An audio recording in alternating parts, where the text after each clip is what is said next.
दोस्तों, मैं रोहित कुमार एवनीशो की ओर से आपका स्वागत करता हूं।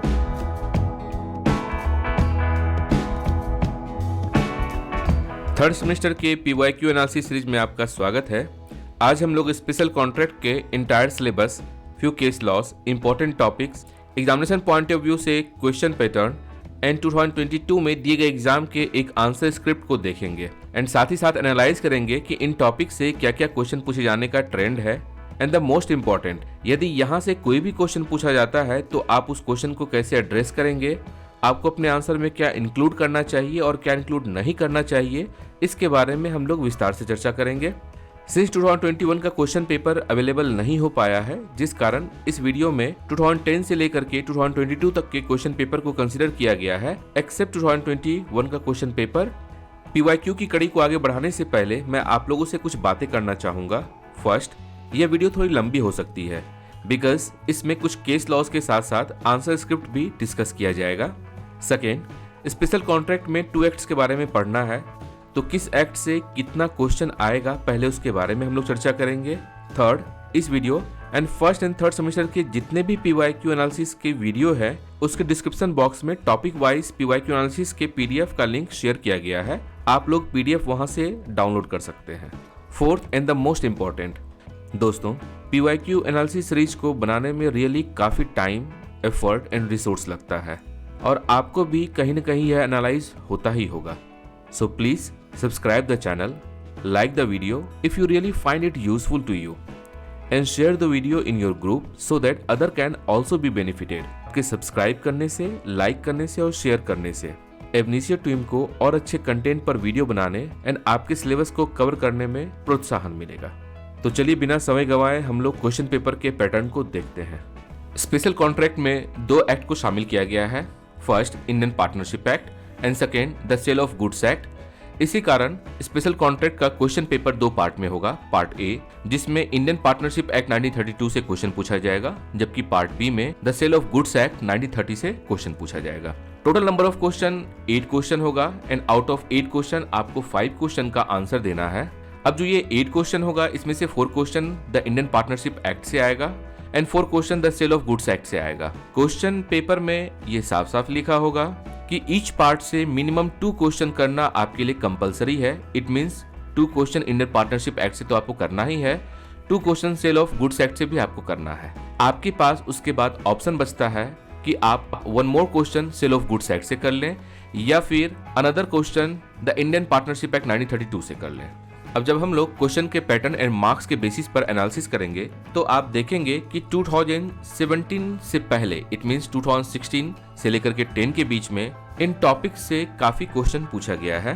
रीजन क्या है कि 2017 से पहले इंडियन पार्टनरशिप एक्ट का क्वेश्चन स्पेशल कॉन्ट्रैक्ट या बिजनेस एसोसिएशन के रूप में आता था, जबकि सेल ऑफ गुड्स एक्ट 1930 का क्वेश्चन कॉमर्शियल ट्रांजेक्शन के नाम से आता था। और यही कारण है कि 2017 से पहले के क्वेश्चन को हम लोग variety and nature of question पूछे जाने के रूप में कंसीडर करेंगे, बट मार्क्स के लिए कंसीडर नहीं करेंगे, क्योंकि इन पेपर से सेपरेटली 8 क्वेश्चन पूछे जाने का ट्रेंड था और 8 क्वेश्चन का मतलब है 160 मार्क्स का क्वेश्चन, जिसमें से आपको 5 question that is of 100 marks का करना होता था।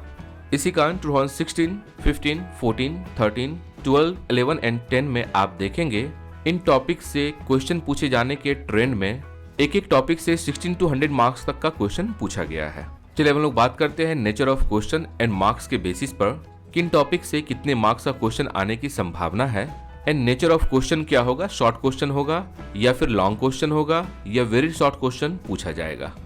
टॉपिक नंबर 1 है concept of agency and nature of partnership. इस पर्टिकुलर टॉपिक में short question point of view से and very short question point of view से अगर देखा जाए तो 2010 से लेकर के 2019 तक यहाँ से लगातार क्वेश्चन पूछा गया है, जबकि अगर वेरी शॉर्ट क्वेश्चन के बारे में अगर बात की जाए तो 2010, 2011 एंड 2016 में यहाँ से वेरी शॉर्ट क्वेश्चन आया है एंड वेरी शॉर्ट क्वेश्चन का मतलब है 5 मार्क्स का क्वेश्चन। अब अगर long question point of view से देखा जाए तो 2010 से लेकर के 2016 तक यहाँ से लगातार लॉन्ग क्वेश्चन पूछा गया है। 2017 में यहाँ से कोई लॉन्ग क्वेश्चन नहीं पूछा गया है, 19 एंड 20 में भी नहीं पूछा गया है, 21 का डेटा अवेलेबल नहीं है। तो ये कंसीडर किया जा सकता है कि 21 में भी इस पर्टिकुलर टॉपिक से क्वेश्चन आया ही होगा, बिकॉज हर साल इस पर्टिकुलर टॉपिक से क्वेश्चन पूछे जाने का ट्रेंड है। अब अगर मार्क्स की बात की जाए तो इस पर्टिकुलर टॉपिक से मिनिमम 10 मार्क्स का क्वेश्चन 2010 में आया हुआ है एंड 2022 तक अगर देखा जाए मैक्सिमम मार्क्स इस पर्टिकुलर टॉपिक से 30 मार्क्स का क्वेश्चन पूछा गया है। इट मीन्स अगर यहाँ से क्वेश्चन आता है तो आप ये मान के चल सकते हैं इस पर्टिकुलर टॉपिक से शॉर्ट क्वेश्चन तो पूछा ही जाएगा, बिकॉज आप देख सकते हैं शॉर्ट क्वेश्चन की फ्रीक्वेंसी अच्छी खासी है। लॉन्ग क्वेश्चन में भी 2 शॉर्ट क्वेश्चन पूछा गया है, यहाँ देखिए 2 शॉर्ट क्वेश्चन है, 2 short question, 2 short question. It mean short question तो यहाँ से पूछा ही जाएगा, लॉन्ग क्वेश्चन भी आने की संभावना हो सकती है। तो इस पर्टिकुलर टॉपिक से अगर मार्क्स की बात की जाए तो मिनिमम 20 मार्क्स का क्वेश्चन पूछा जाएगा एंड मैक्सिमम हो सकता है कि 30 मार्क्स का क्वेश्चन यहाँ से आ जाए। टॉपिक नंबर 2 है relations of partners to one another and to the third party. Short question and very short question point of view से अगर देखा जाए तो 2010 से लेकर के 2017 तक यहाँ पर लगातार क्वेश्चन पूछा गया है, शॉर्ट क्वेश्चन और वेरी शॉर्ट क्वेश्चन आप देख सकते हैं 2011 में पूछा गया है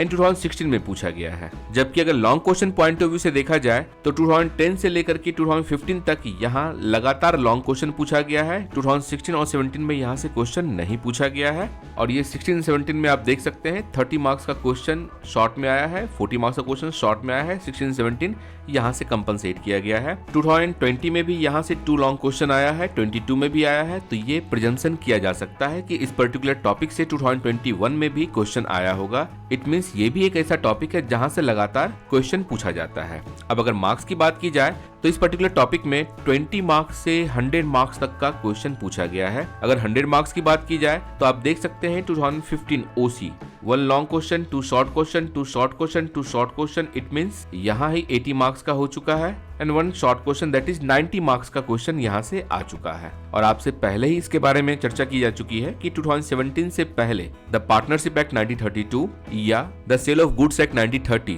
इनका पेपर सेपरेट होता था। यहाँ से 8 क्वेश्चन पूछे जाने का ट्रेंड था। इसी वजह से एक पर्टिकुलर टॉपिक से 90 मार्क्स या 80 मार्क्स का क्वेश्चन पूछा जाना कोई बहुत बड़ी बात नहीं है, बिकॉज टोटल मिलाकर के 4 टॉपिक्स ही हुआ करता था और 160 मार्क्स का क्वेश्चन पूछा जाता था। अब अगर बात की जाए क्वेश्चन पैटर्न की तो हम लोग देखते हैं यहाँ से शॉर्ट क्वेश्चन तो पूछा ही जाता है। लॉन्ग क्वेश्चन में 2019 में भी शॉर्ट क्वेश्चन पूछा गया है, 15 में शॉर्ट क्वेश्चन पूछा गया, उससे पहले शॉर्ट क्वेश्चन पूछा जाता था। इट मींस इस पर्टिकुलर टॉपिक से भी short question and long question दोनों ही तरह के क्वेश्चन आने की संभावना है। और अगर मार्क्स की बात की जाए तो 20 मार्क्स से 30 मार्क्स का क्वेश्चन यहाँ से पूछा जा सकता है।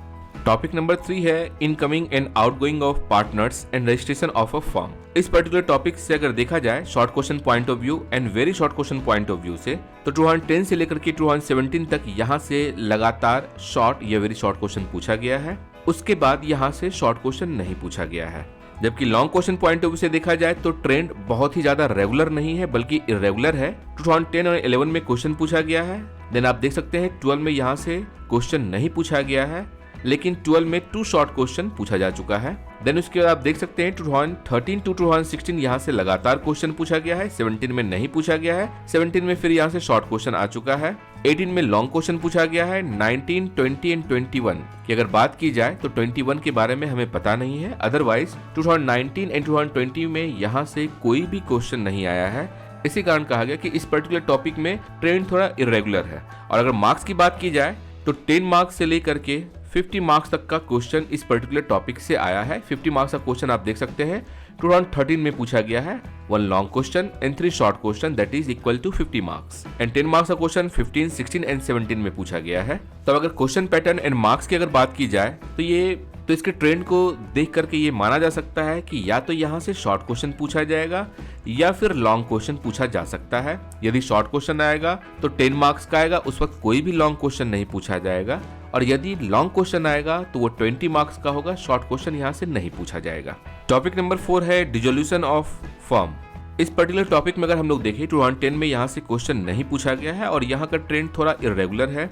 2011 में यहाँ से क्वेश्चन पूछा गया, फिर 12 में नहीं पूछा गया। जबकि आप देखेंगे 2010 यहाँ लॉन्ग क्वेश्चन पूछा गया है, देन 12 लॉन्ग क्वेश्चन पूछा गया है, 13 में यहाँ से शॉर्ट क्वेश्चन पूछा गया है, तो 14 में यहाँ से लॉन्ग क्वेश्चन पूछा गया है, 15 ऑनवर्ड्स 2019 तक यहाँ से शॉर्ट क्वेश्चन लगातार पूछा गया है। तो आप देख सकते हैं 15 में यहाँ से क्वेश्चन नहीं आया है, 16 में लॉन्ग क्वेश्चन पूछा गया है, 17, 18, 19 में यहाँ से लॉन्ग क्वेश्चन नहीं पूछा गया है, 2022 में यहाँ से कोई भी शॉर्ट क्वेश्चन नहीं आया है, तो आप देख सकते हैं लॉन्ग क्वेश्चन आया है।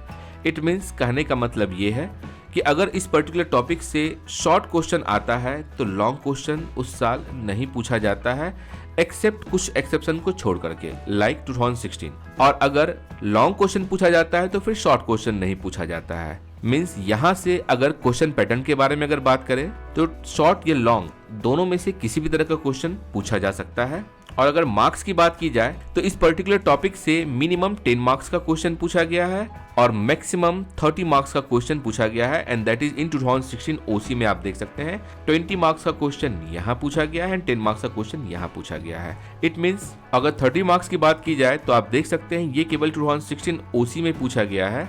अब अगर मार्क्स की बात की जाए तो इस पर्टिकुलर टॉपिक में मिनिमम 10 मार्क्स का और मैक्सिमम 50 मार्क्स का क्वेश्चन पूछा गया है। 50 मार्क्स का क्वेश्चन आप देख सकते हैं 2016 में ओसी 2 short question 1 long question 40 marks हो गया एंड 10 मार्क्स का क्वेश्चन यहाँ 50 मार्क्स का क्वेश्चन पूछा गया है। बट अगर इस पर्टिकुलर टॉपिक से क्वेश्चन आता है तो आप ये मान के चलिए या तो एक शॉर्ट क्वेश्चन पूछा जाएगा या फिर एक लॉन्ग क्वेश्चन पूछा जाएगा।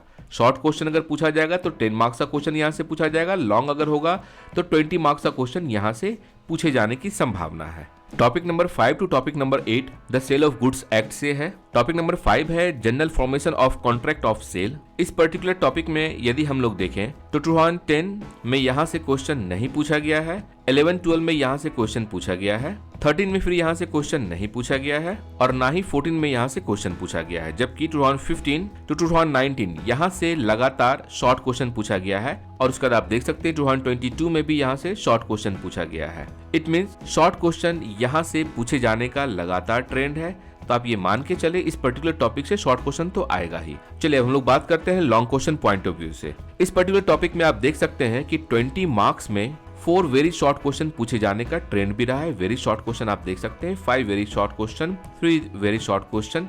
इट मीन्स 20 मार्क्स में वेरी शॉर्ट क्वेश्चन भी पूछा जाता है, शॉर्ट क्वेश्चन भी पूछा जाता है और लॉन्ग क्वेश्चन भी पूछा जाता है। बट आप ऑब्जर्व करेंगे इस पर्टिकुलर टॉपिक में लॉन्ग क्वेश्चन बहुत कम पूछा गया है, लाइक 2012 में पूछा गया है, 2020 में पूछा गया है। बस यही 2 साल है जबकि लॉन्ग क्वेश्चन पूछा गया है। अदरवाइज 20 मार्क्स में इस पर्टिकुलर टॉपिक से या तो शॉर्ट क्वेश्चन पूछा जाता है या वेरी शॉर्ट क्वेश्चन पूछा जाता है। तो यदि मार्क्स की बात की जाए तो इस पर्टिकुलर टॉपिक में मिनिमम 10 मार्क्स का क्वेश्चन पूछा गया है, दैट इज इन 2011 और मैक्सिमम 60 मार्क्स का क्वेश्चन पूछा गया है, दैट इज इन 2012। आप देख सकते हैं 2 long question 4 very short question, that is 60 marks. तो अगर बात की जाए क्वेश्चन पैटर्न की तो इस पर्टिकुलर टॉपिक से शॉर्ट क्वेश्चन आने की संभावना तो है ही साथ लॉन्ग क्वेश्चन भी आने की संभावना है। इट मीन्स इस पर्टिकुलर टॉपिक से मिनिमम 20 और मैक्सिमम 30 मार्क्स का क्वेश्चन पूछा जा सकता है। टॉपिक नंबर 6 है कंडीशंस एंड वारंटी। इस पर्टिकुलर टॉपिक में अगर देखा जाए short and very short question दोनों ही तरह का क्वेश्चन इसमें पूछा गया है। 2011 में short and very short question आया है, उसका 12, 13, 14 यहाँ से कोई भी क्वेश्चन नहीं पूछा गया है। 2015, 16, 17 फिर यहाँ से क्वेश्चन पूछा गया है, 18 में फिर कोई भी क्वेश्चन नहीं पूछा गया है, 19 में फिर आप देख सकते हैं शॉर्ट क्वेश्चन पूछा गया है। इट मीन्स अगर बात की जाए तो यहाँ से शॉर्ट क्वेश्चन पूछे जाने का ट्रेंड बहुत इरेगुलर है। अब अगर बात करते हैं long question point of view से तो इस पर्टिकुलर टॉपिक में आप देख सकते हैं 2011 से लेकर के 2015 तक लगातार क्वेश्चन पूछा गया है। 14 में शायद 14 का डेटा अवेलेबल नहीं है, इसी कारण आप देखेंगे कि ना तो यहाँ से कोई शॉर्ट क्वेश्चन के बारे में बात की गई है और ना ही लॉन्ग क्वेश्चन के बारे में बात की गई है। देन उसके बाद आप देख सकते हैं 2018 से लेकर के 2022 तक लगातार यहाँ से क्वेश्चन पूछा गया है, तो एज्यूम किया जा सकता है कि 2021 में भी यहाँ से क्वेश्चन पूछा गया होगा। और आप देख सकते हैं 2022 में वेरी शॉर्ट क्वेश्चन पूछा गया 20 मार्क्स का, 2020 में 5 वेरी शॉर्ट क्वेश्चन पूछा गया है 20 मार्क्स का। तो ये उम्मीद किया जा सकता है 2021 में भी यहाँ से वेरी शॉर्ट क्वेश्चन आया होगा। क्वेश्चन का नेचर क्या है ये हम लोग डिस्कस तब करेंगे जब हम लोग क्वेश्चन के बारे में चर्चा करेंगे। तो अगर क्वेश्चन पैटर्न के बारे में बात की जाए तो यहाँ से शॉर्ट क्वेश्चन आने की संभावना है, बट प्रोबेबिलिटी बहुत कम है और यहाँ से लॉन्ग क्वेश्चन पूछा जाएगा ऐसा उम्मीद किया जा सकता है। यदि मार्क्स की बात की जाए तो इस पर्टिकुलर टॉपिक से 20 to 30 मार्क्स का क्वेश्चन पूछा जा सकता है। टॉपिक नंबर 7 है the effect of contract of sale. इस पर्टिकुलर टॉपिक में अगर हम लोग देखें 2011 एंड 13 तक यहाँ से क्वेश्चन पूछा गया है। 14 में डेटा नहीं होने के कारण पता नहीं चल पाया कि क्वेश्चन पूछा गया है या नहीं पूछा गया है। 2015 टू 2017 फिर यहाँ से लगातार क्वेश्चन पूछा गया है। 18 में यहाँ से क्वेश्चन नहीं पूछा गया है। 19 में क्वेश्चन नहीं पूछा गया है। 20 एंड 21 ओबी की वजह से यहाँ से क्वेश्चन नहीं पूछा गया है। अब बात करते हैं long question point of view से, तो इस पर्टिकुलर टॉपिक में आप देख सकते हैं 2011 में यहाँ से क्वेश्चन पूछा गया, देन 13 में पूछा गया, 12 में नहीं पूछा गया है, 12 में यहाँ से शॉर्ट क्वेश्चन पूछा गया है, देन 2015 में यहाँ से क्वेश्चन पूछा गया है, 16-17 में यहाँ से क्वेश्चन नहीं पूछा गया है, 16-17 में आप देख सकते हैं यहाँ से शॉर्ट क्वेश्चन पूछा गया है, देन उसके बाद 18 में क्वेश्चन पूछा गया है, 19 में क्वेश्चन पूछा गया है, 20 में क्वेश्चन नहीं पूछा गया है, 21 का पता नहीं है, एंड 22 का आप देख सकते हैं यहाँ से लॉन्ग क्वेश्चन नहीं पूछा गया बट शॉर्ट क्वेश्चन पूछा गया है। ट्रेंड इरेगुलर है, लेकिन आप देख सकते हैं कि या तो लॉन्ग क्वेश्चन पूछा जाता है या फिर शॉर्ट क्वेश्चन पूछा जाता है। इसी कारण इस पर्टिकुलर टॉपिक से मिनिमम 10 मार्क्स का क्वेश्चन पूछा जाता है या फिर मैक्सिमम अब तक 60 मार्क्स का क्वेश्चन आया है जो कि 2013 में है। आप देख सकते हैं 2 long question and 2 short question that is equal to 60 marks. अब अगर बात की जाए इस पर्टिकुलर टॉपिक से किस तरह का क्वेश्चन पूछा जाएगा, तो ट्रेंड के अनुसार हम लोग कह सकते हैं इस पर्टिकुलर टॉपिक से या तो शॉर्ट क्वेश्चन पूछा जाएगा या फिर लॉन्ग क्वेश्चन पूछा जाएगा। यदि शॉर्ट क्वेश्चन पूछा जाएगा तो 10 मार्क्स का होगा और अगर लॉन्ग क्वेश्चन पूछा गया तो 20 मार्क्स का होगा। इट मीन्स मिनिमम 10 और मैक्सिमम 20 मार्क्स का क्वेश्चन यहाँ से पूछे जाने की संभावना है। लास्ट टॉपिक है राइट्स ऑफ अनपेड सेलर। इस पर्टिकुलर टॉपिक में आप देख सकते हैं 2013 में क्वेश्चन पूछा गया है, 14 का डेटा नहीं है, देन उसका 2015 टू 2019 लगातार इस पर्टिकुलर टॉपिक से क्वेश्चन पूछा गया है। 2020 में और 21 में ओबी की वजह से नहीं पूछा गया है। 22 में भी यहाँ से कोई भी शॉर्ट क्वेश्चन नहीं पूछा गया है। लेकिन long question point of view से अगर हम लोग देखें तो 2011 में यहाँ क्वेश्चन पूछा गया है, 12 में पूछा गया है, 13 में पूछा गया है, 14 का डेटा नहीं है, 15 में क्वेश्चन पूछा गया है। 15 के बाद से यहाँ 2019 तक कोई भी लॉन्ग क्वेश्चन नहीं पूछा गया है, जो कि आप देख सकते हैं यहाँ लगातार शॉर्ट क्वेश्चन के रूप में आया है। देन उसके बाद 2020 उम्मीद है कि 21 में भी यहाँ से क्वेश्चन आया होगा एंड 2022 क्वेश्चन पूछा गया है। कहने का मतलब ये है कि जिस साल यहाँ से आफ्टर 2015 लॉन्ग क्वेश्चन पूछा जाता है तो शॉर्ट क्वेश्चन नहीं पूछा जाता और यदि शॉर्ट क्वेश्चन पूछा जाता है तो लॉन्ग क्वेश्चन नहीं पूछा जाता है। तो इसी कारण आप समझ सकते हैं यदि नेचर ऑफ क्वेश्चन के बारे में बात की जाए तो यहाँ से या तो लॉन्ग क्वेश्चन पूछा जा सकता है या फिर शॉर्ट क्वेश्चन पूछा जा सकता है। यदि शॉर्ट क्वेश्चन पूछा गया तो 10 मार्क्स और यदि लॉन्ग क्वेश्चन पूछा गया तो 20 मार्क्स के क्वेश्चन पूछे जाने की संभावना है। अब यदि नटशेल में बात करें कि आपके लिए एग्जामिनेशन पॉइंट ऑफ व्यू से कौन कौन सा टॉपिक कितना इंपॉर्टेंट है, तो short question point of view से topic number 1, topic number 4, topic number 5 ये आपके लिए बहुत इंपॉर्टेंट होता है। जबकि अगर long question point of view से मोस्ट इंपॉर्टेंट टॉपिक कहा जाए तो topic number 1, topic number 2, topic number 5 and topic number 6 आपके लिए मोस्ट इंपॉर्टेंट है। अब अगर इसके बाद इंपॉर्टेंट टॉपिक के बारे में बात की जाए तो topic number 3, topic number 4, 5, 7 and 8 आपके लिए इंपॉर्टेंट होता है short question point of view से। And long question point of view से टॉपिक नंबर 3, 4, 7 एंड 8 आपके लिए इंपॉर्टेंट होता है।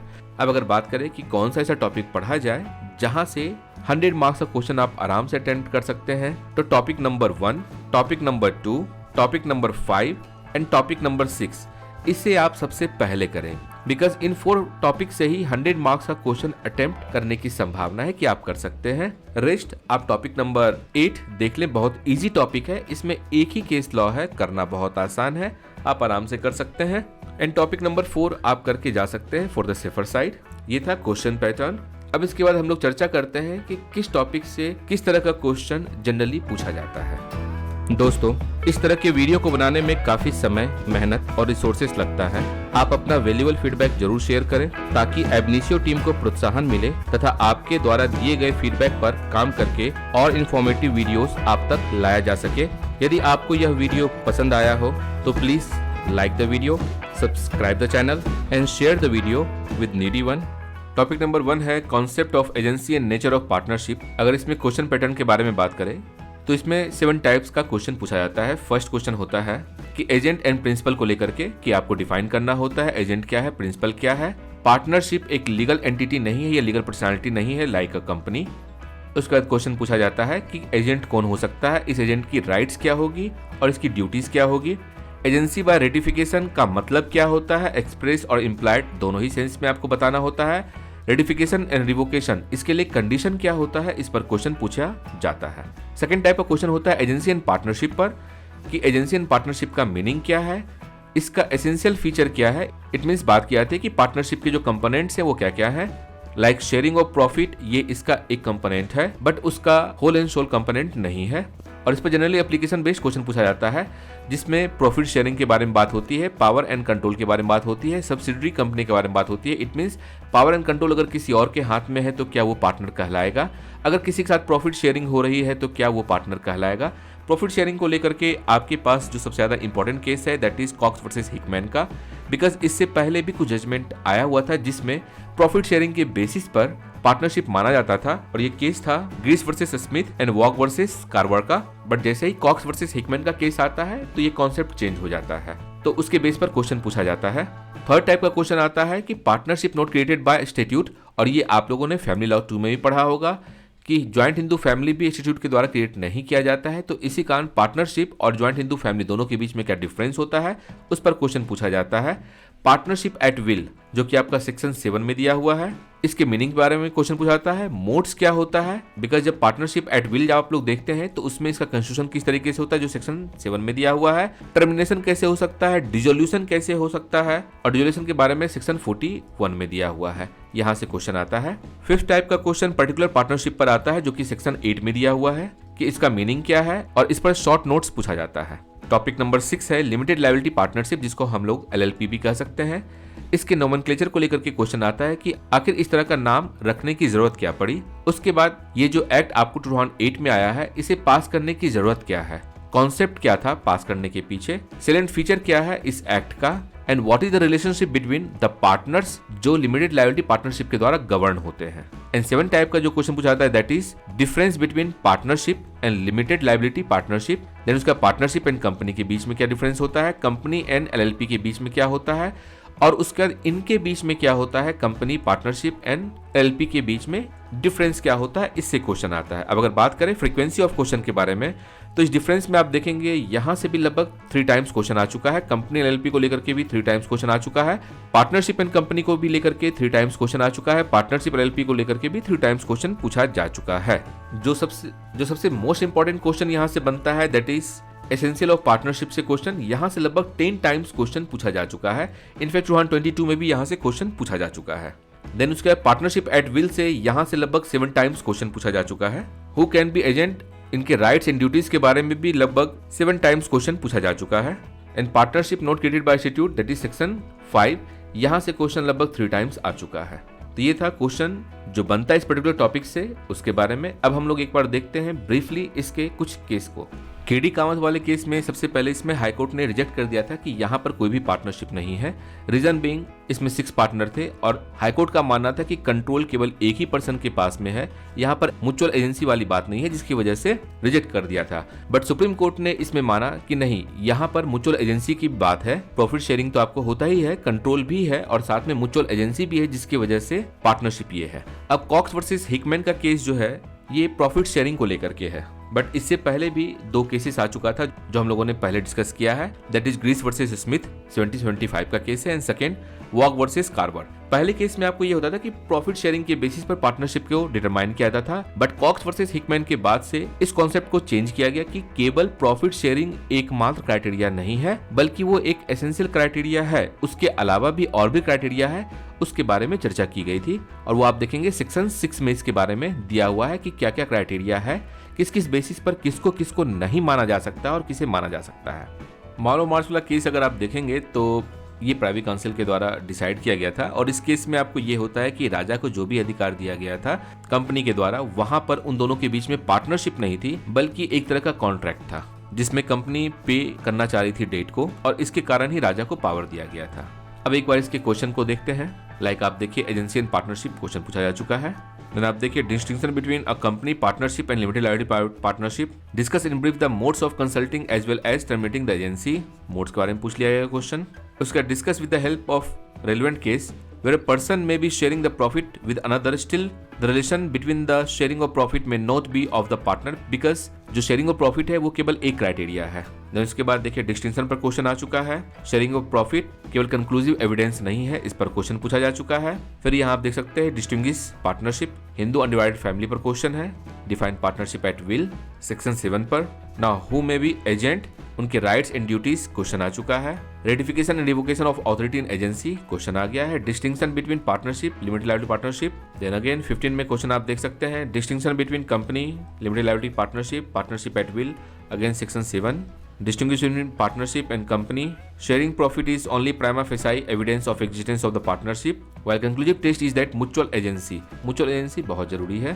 देन आप यहाँ देखिए इस क्वेश्चन में जो एप्लीकेशन बेस्ड क्वेश्चन पूछा गया कि 15% कमीशन आपको दिया जा रहा है, उस कंडीशन में क्या वो पार्टनर बनता है। Distinguish between partnership firm and Hindu joint family. फिर आप यहाँ भी देखिए क्वेश्चन पूछा गया है 10% प्रॉफिट शेयर कर रहा है तो क्या वो पार्टनर कहलाएगा। What is mean by agency by ratification, distinguish between partnership and company, distinction between partnership and limited liability partnership, partnership at will section 7, nomenclature of limited liability partnership, इस पर short note लिखना है आपको।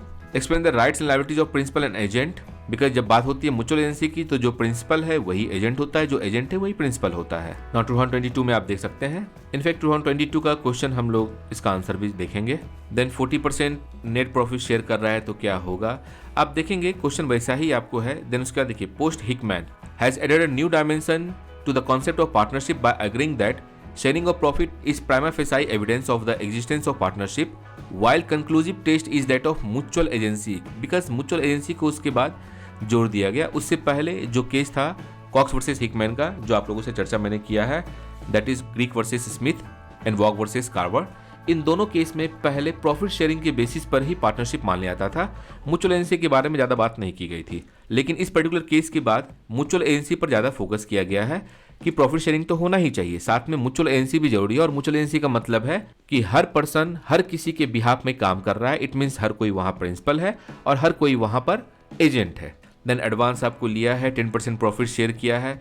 सिर्फ इसी concept पे आप देखेंगे क्वेश्चन लगातार पूछा गया है, बहुत इजी है, आप आराम से कर सकते हैं। ये देखिए हिकमैन का क्वेश्चन आपको आया हुआ है, उसमें फिर आपका 5% प्रॉफिट दिया जा रहा है तो क्या वो पार्टनर होगा, नहीं होगा पार्टनर, क्योंकि पार्टनर होने के लिए प्रॉफिट शेयरिंग के साथ साथ म्यूचुअल एजेंसी का भी होना एक मैंडेटरी कंडीशन है। यहाँ देखिए क्वेश्चन पूछा गया partnership firm is not a legal personal और लीगल एंटिटी, इस पर क्वेश्चन आ चुका है। लगातार क्वेश्चन आप देखेंगे sharing profit is only a prima facie evidence, Cox versus Hickman बहुत इंपॉर्टेंट केस है, आप आराम से देख लीजिए, उसके इंपॉर्टेंट पैराग्राफ को जरूर कोट कीजिएगा। नाउ देखिए क्वेश्चन पूछा गया what is the need of passing limited liability partnership act 2008 when partnership act 1932 is already there. Limited liability की जरूरत क्या है। Now who can be agent, इसके राइट्स एंड ड्यूटीज के बारे में क्वेश्चन पूछा गया है। हिकमैन का क्वेश्चन फिर आ चुका है, प्रॉफिट शेयरिंग का क्वेश्चन फिर आ चुका है, नीड ऑफ एलएलपी क्वेश्चन आ चुका है, शेयरिंग प्रॉफिट प्राइमा फेसाई आप देख रहे हैं। क्वेश्चन करना इजी है, आप आराम से यहां से कर सकते हैं। टॉपिक नंबर 2 है relations of partners to one another and to third parties. ये टॉपिक थोड़ा लंबा है और इससे क्वेश्चन भी ज्यादा पूछा जाता है। 30 मार्क्स का क्वेश्चन आप यहाँ से अज्यूम कर सकते हैं। इसी कारण आप देखेंगे वैरायटी ऑफ क्वेश्चंस यहाँ पे देखने को आपको मिलेगा। सबसे पहले क्वेश्चन जो आपको बनता है that is relation of partners to one another, इन दोनों के बीच में क्या राइट्स एंड ड्यूटीज होती है, इसको लेकर के क्वेश्चन बनता है। इसके लिए राइट्स को लेकर के आप section 12 subsection A, C and D जरूर देख लीजिएगा। Section 13 subsection A, B, C, D और ई आप जरूर देख लीजिएगा, बिकॉज यहाँ ही राइट के बारे में बात की गई है। जबकि ड्यूटीज के बारे में अगर आप बात करेंगे तो सेक्शन 9 एंड 10 में तो बात की ही गई है। सेक्शन 12 के सबसेक्शन बी, सेक्शन 13 के subsection F, section 15, section 16 A and B में यहाँ ड्यूटीज के बारे में बात की गई है। इट मीन्स आप देख सकते हैं सेक्शन 13 में ही राइट्स के बारे में भी बात की गई है और ड्यूटीज के बारे में भी बात की गई है, लेकिन उसका सबसेक्शन डिफरेंट है। तो आपको ये याद रखना होगा। अगर आप इस बेसिस पर आंसर लिखते हैं तो आपका आंसर ज्यादा अच्छा माना जाएगा। अब जो इनके बीच में रिलेशन होता है एक पार्टनर से दूसरे पार्टनर के बीच में, ये सेक्शन 11 में आपको दिया हुआ है।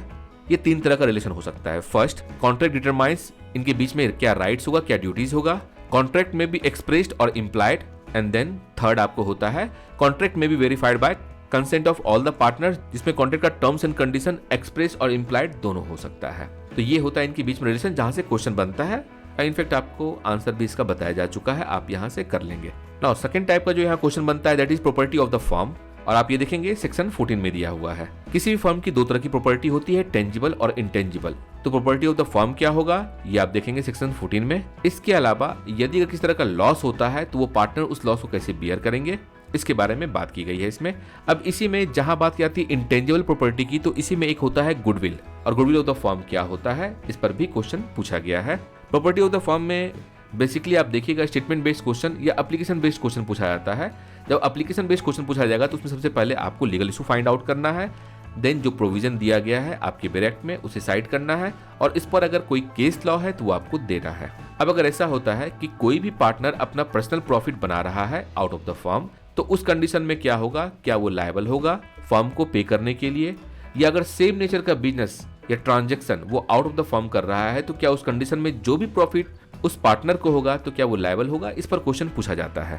थर्ड टाइप का क्वेश्चन आता है partners to be agent of the firm, और ये चीज आप देखेंगे सेक्शन 18 में दिया हुआ है कि एजेंट ऑफ द फर्म पर एप्लीकेशन बेस्ड क्वेश्चन पूछा जाता है। देन इम्प्लाइड ऑथोरिटी जो कि आपका सेक्शन 19 में है, इनफैक्ट सेक्शन 18 से ही इम्प्लाइड ऑथोरिटी चालू हो जाता है। जब आप एजेंट बनते किसी फर्म के, आपके द्वारा किया गया कोई भी एक्ट उसके लिए फर्म रिस्पॉन्सिबल होता है, तो वहां पर इम्प्लाइड ऑथोरिटी की बात आपको आ ही जाती है। सेक्शन 18 में आप देख लेंगे एजेंट ऑफ द फर्म इसके बारे में है, इम्प्लाइड ऑथोरिटी जिसमें कि आपको मीनिंग क्या होता है, इसका लिमिटेशन क्या है, एक्सप्रेस ऑथोरिटी क्या होता है, अगर किसी थर्ड पार्टी को किसी भी तरह का अगर लॉस होता है तो उस कंडीशन में लायबिलिटी किसकी होगी, फर्म की या केवल उस पार्टनर की होगी। इम्प्लाइड ऑथोरिटी में यहाँ से क्वेश्चन आपको बन जाता है। देन उसका extension and restriction of the implied authority section 20 में यहाँ से क्वेश्चन बनता है, और इस पर जो क्वेश्चन बनता है उसका आंसर भी हम लोग डिस्कस करने वाले हैं। फोर्थ टाइप का क्वेश्चन बनता है होल्डिंग आउट्स पे, और होल्डिंग आउट्स आपको मालूम है कि सेक्शन 28 में दिया हुआ है। ये डॉक्ट्रिन क्या होता है ये आपको बताना होता है, और इस पर एप्लीकेशन बेस्ड क्वेश्चन पूछे जाने का ट्रेंड है। देन उसका राइट ऑफ ट्रांसफर से एक बार क्वेश्चन आया है, that is given under section 29। Right of minor दिया हुआ है सेक्शन 30 में, यहाँ से क्वेश्चन पूछा जाता है कि माइनर का पोजीशन क्या होता है, स्टेटस क्या होता है, इसकी राइट्स एंड लायबिलिटीज क्या होती है। अगर मान लीजिए कोई भी पार्टनरशिप फॉर्म स्टेब्लिश किया गया है, उसमें अगर किसी माइनर को शामिल किया गया है तो उसकी वैलिडिटी क्या होगी, और साथ ही साथ इस पर एप्लीकेशन बेस्ड क्वेश्चन पूछा जाता है। अब अगर बात करें फ्रीक्वेंसी ऑफ क्वेश्चन की, तो यहाँ से लगभग 7 to 8 टाइम्स क्वेश्चन पूछा गया है। Right of transfer 3 times question पूछा गया है। होल्डिंग आउट से इस डॉक्ट्रिन को लेकर के 10 टाइम्स क्वेश्चन पूछा गया है, बहुत इंपॉर्टेंट है आपके लिए। इम्प्लाइड ऑथोरिटी से लगभग 6 टाइम्स क्वेश्चन आ चुका है। सेक्शन 18 से भी लगभग 2 टाइम्स क्वेश्चन आ चुका है। इसके एक्सेप्शन को लेकर के भी क्वेश्चन कई एक बार पूछा गया है। राइट्स एंड ड्यूटीज को लेकर के आप देखेंगे बहुत बार क्वेश्चन पूछा गया है। माइल्स वर्सेस क्लार्क का केस बहुत इंपॉर्टेंट केस है। यहाँ से जनरली आप देखेंगे इशू बेस्ड क्वेश्चन यहाँ से बन जाता है, और ये पार्टनरशिप प्रॉपर्टी पर केस है, जिसमें होता ये है कि क्लार्क और माइल्स के बीच में फोटोग्राफी का बिजनेस चालू होता है, and the Clark had taken the lease of the premise before Mike join the business, and Clark अपने साथ फर्नीचर एंड अदर इक्विपमेंट भी लेकर के आता है। होता ये है कि इन दोनों के बीच में जो पार्टनरशिप होती है वो डिसॉल्व होता है फर्म। उस कंडीशन में माइल्स डिमांड करता है क्लार्क से कि जो भी इक्विपमेंट और बाकी चीजें हैं उसमें भी उसका शेयर होना चाहिए, बिकॉज जब पार्टनरशिप प्रॉपर्टी का बंटवारा होना है दोनों में इक्वली होना चाहिए। बट वहां पर कोर्ट कहती है कि नहीं, ऐसा नहीं होगा, बिकॉज जो प्रॉपर्टी ऑफ द फर्म है उसमें किसकी कितनी हिस्सेदारी है उसके हिसाब से ही प्रॉपर्टी डिवॉल्व होगा और दोनों को आपको मिलेगा। तो ये प्रॉपर्टी पर आपको केस था। टिम्बर वर्सेस गोल्डबर्ग वाला केस जो है ये भी इंपॉर्टेंट केस है, और यहाँ से भी एप्लीकेशन बेस्ड क्वेश्चन बन जाता है, जिसमें प्रॉफिट शेयरिंग के बारे में बात की जाती है, जिसमें कोर्ट का कहना होता है कि considering the purchase property not within the scope of the partnership adventure ये connected with it indirectly and thinking of the purchase injurious to the common interest, the court held that general principle that the appellant were liable to the account to their partners for any profit derived from the transaction, because जो nature जो है business का वो same होता है, जिसके वजह से यहाँ पर लायबल होता है। हॉर्न वर्सेस हॉमंड वाला केस जो है ये भी इंपॉर्टेंट केस है, और ये भी देखेंगे आप कि यहाँ से एप्लीकेशन बेस्ड क्वेश्चन पूछा गया है, जिसमें आप देखेंगे कि 5 पीपल के बीच में 7 इयर्स के लिए पार्टनरशिप कंपनी फॉर्म होती है, and the partners had agreed to share the profit and loss of the company with each other. They also agreed that in the case of the death of any partners before the end of the 7 years, the other would continue the business and their executor would get the profit on their behalf। और lastly आपको ये होता है, after one of the partner died, the other continued the business and paid the deceased executor 1/5 of the profit of the company, despite the fact that they never took part in the management of the business. The plaintiff sued the executor of the deceased along with the other partners regarding the performance of a contract entered by the partners post the death of the deceased partner. The main issue before the court was whether the deceased executors would be considered as a partner of the company। और यहाँ पर अब ये होती है बात कि क्या वो उस कंपनी का पार्टनर होगा अगर सू किया जा रहा है तो। The court held that Defendants were not partners in the business because there was no agreement of the contract between the defendants and serving partner confirming them as a partner of the business. ऐसा कोई भी agreement उसके बीच में नहीं बना था, लेकिन agreement आपको ये था एज पर द एग्रीमेंट कि अगर कोई डिजीज होता है तो उसका जो एग्जीक्यूटर होगा उसे प्रॉफिट दिया जाएगा। लेकिन यहाँ पर प्रॉफिट शेयरिंग करने का मतलब कहीं भी ये चीज नहीं था कि उसे भी पार्टनर बनाया गया। ऐसा कोई एग्रीमेंट नहीं था, जिसकी वजह से इस केस में जो भी एग्जीक्यूटर होते हैं डेड पर्सन के, उसके ऊपर शू नहीं किया जाता है। हेमलाइन वर्सेस हसन का जो केस है ये आपका होल्डिंग आउट्स पर है। स्नो वाइट वाला केस भी होल्डिंग आउट्स पर है। शिव गौड़ा राजीव पाटिल वाला केस बहुत इंपॉर्टेंट है माइनर को लेकर के। And the case involved the partnership firm in which one of the partner was a minor who was admitted to the benefit of the partnership. The partnership was dissolved and subsequently the minor partner became a major. और आपको मालूम है जैसे ही minor major बनता है तो उसके पास option होता है कि यदि वो चाहे तो पार्टनरशिप फॉर्म ज्वाइन कर सकता है under section 30 subsection 5 of the Indian partnership act. लेकिन होता यह है कि ये अपने इस पावर को एक्सरसाइज नहीं करता है, उसका पार्टनर नहीं बनता है। अब इस केस में जो अप्लेंट है, the appellant claims their dues but the respondent were unable to pay. The appellant sued all the 3 partners for educating them for being insolvent. इस केस में इशू ये होता है कि वो माइनर जो कि मेजर होने के बाद सेक्शन 30 सबसेक्शन 5 के अंतर्गत अपने राइट को एक्सरसाइज नहीं किया था, क्या उस पर सू किया जा सकता है? और इस पर आप देखेंगे एप्लीकेशन बेस्ड क्वेश्चन भी पूछा जाता है। चलिए अब हम लोग इसके क्वेश्चन को देखते हैं। फर्स्ट जैसे आप देख सकते हैं right and duties of partners क्या होता है ये आपको बताना, इसके बारे में हम लोगों ने पहले ही चर्चा किया है। Implied authority of partners of a firm, implied authority के बारे में आपको मालूम है। सेक्शन 18 के बारे में आप चर्चा करेंगे, सेक्शन 19 भी आता है, इसके बारे में आपको चर्चा किया जाएगा। Discuss the duties of the partner under the Indian partnership act 1932 which all the partners are bound and which are not subject to the contract between the partners. मेरे use of the property purpose for the partnership business does not make it partnership property, कैसे आपको नहीं होता इसके बारे में हम लोगों ने केस में पहले चर्चा कर लिया है।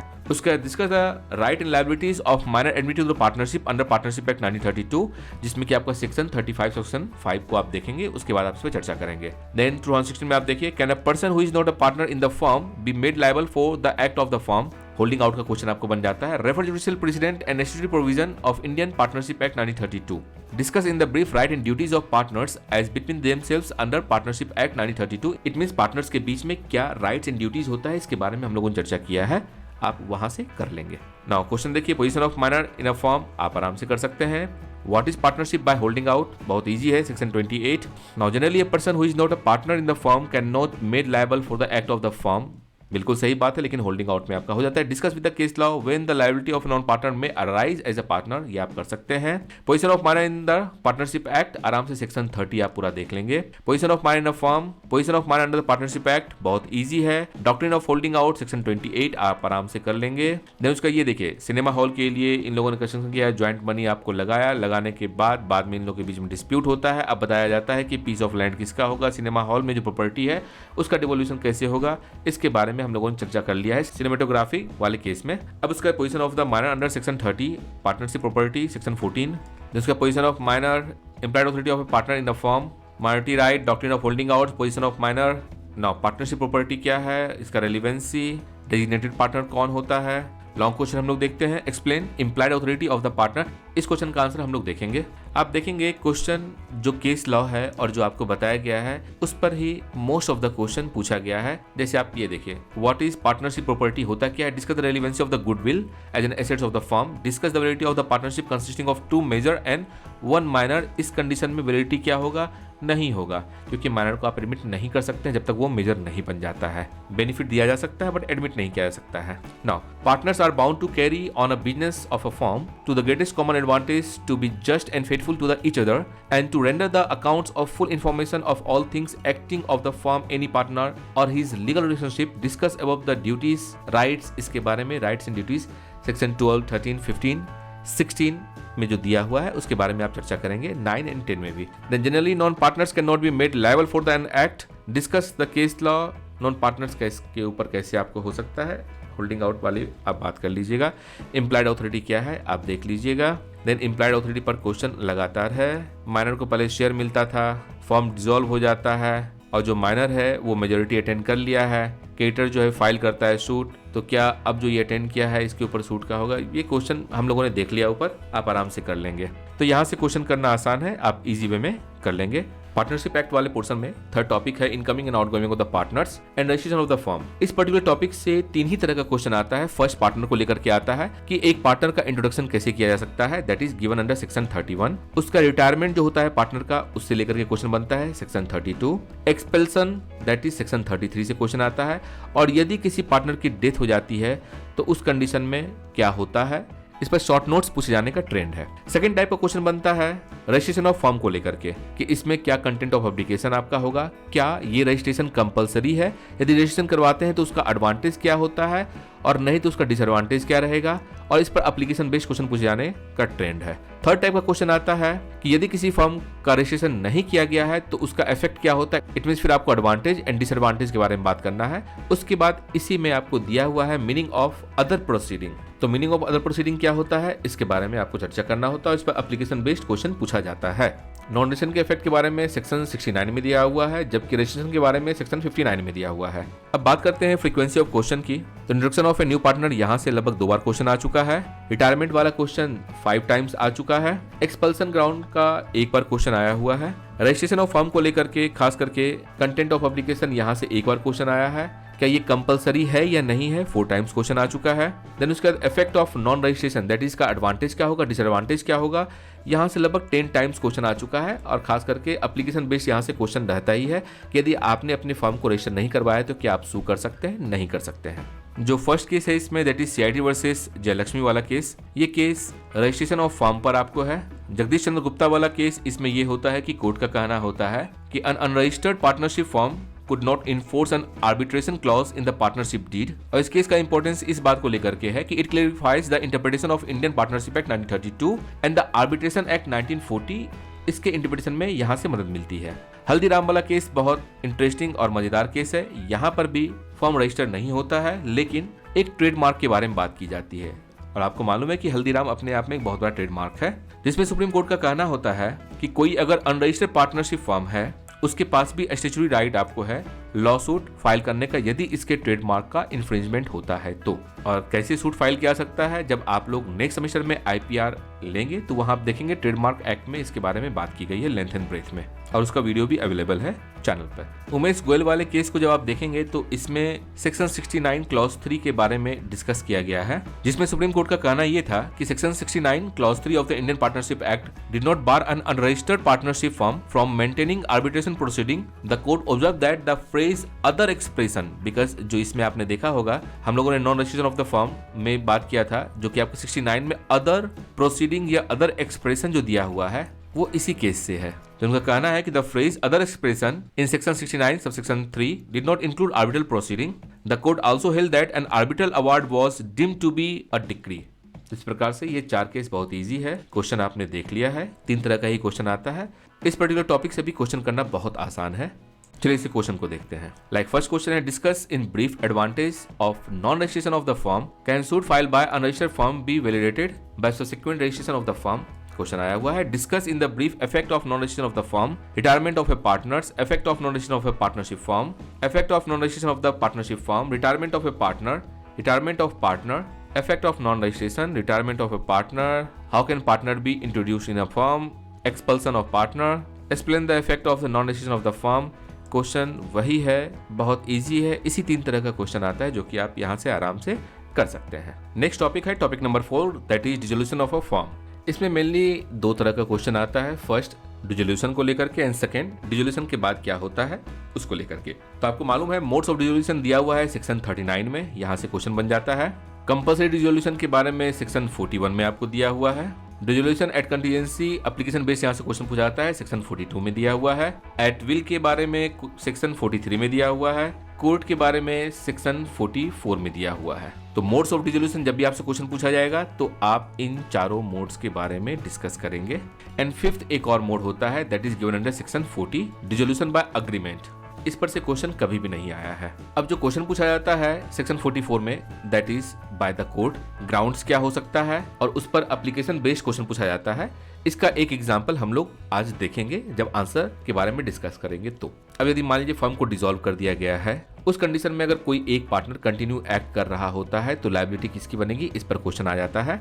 वाइंडिंग अप के लिए क्या आपका कंटिन्यूएशन ऑफ अथॉरिटी होगा, इस पर भी क्वेश्चन आता है।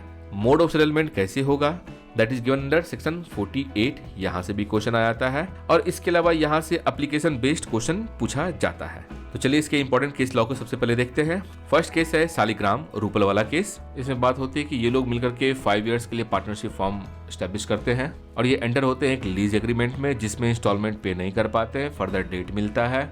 इसमें सुप्रीम कोर्ट का कहना होता है कि एक फॉर्म डिसॉल्व तभी आपको होगा अगर जो कॉन्ट्रैक्ट में आपको दिया हुआ है उसके हिसाब से ही, जब उसका पीरियड एंड होगा तो आपका डिसॉल्व होगा और ऑनगोइंग जो ट्रांजेक्शन चल रहा है उसको पार्टनरशिप इनका कंटिन्यू रहेगा।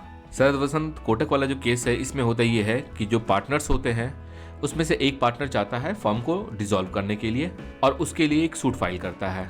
जो दूसरे पार्टनर होते हैं उसके द्वारा अपोज किया जाता है, क्योंकि जो इसमें रिस्पोंडेंट होते हैं उनका कंटेंशन ये होता है कि the suit was not maintainable under section 69 sub clause 2A of the partnership act 1932।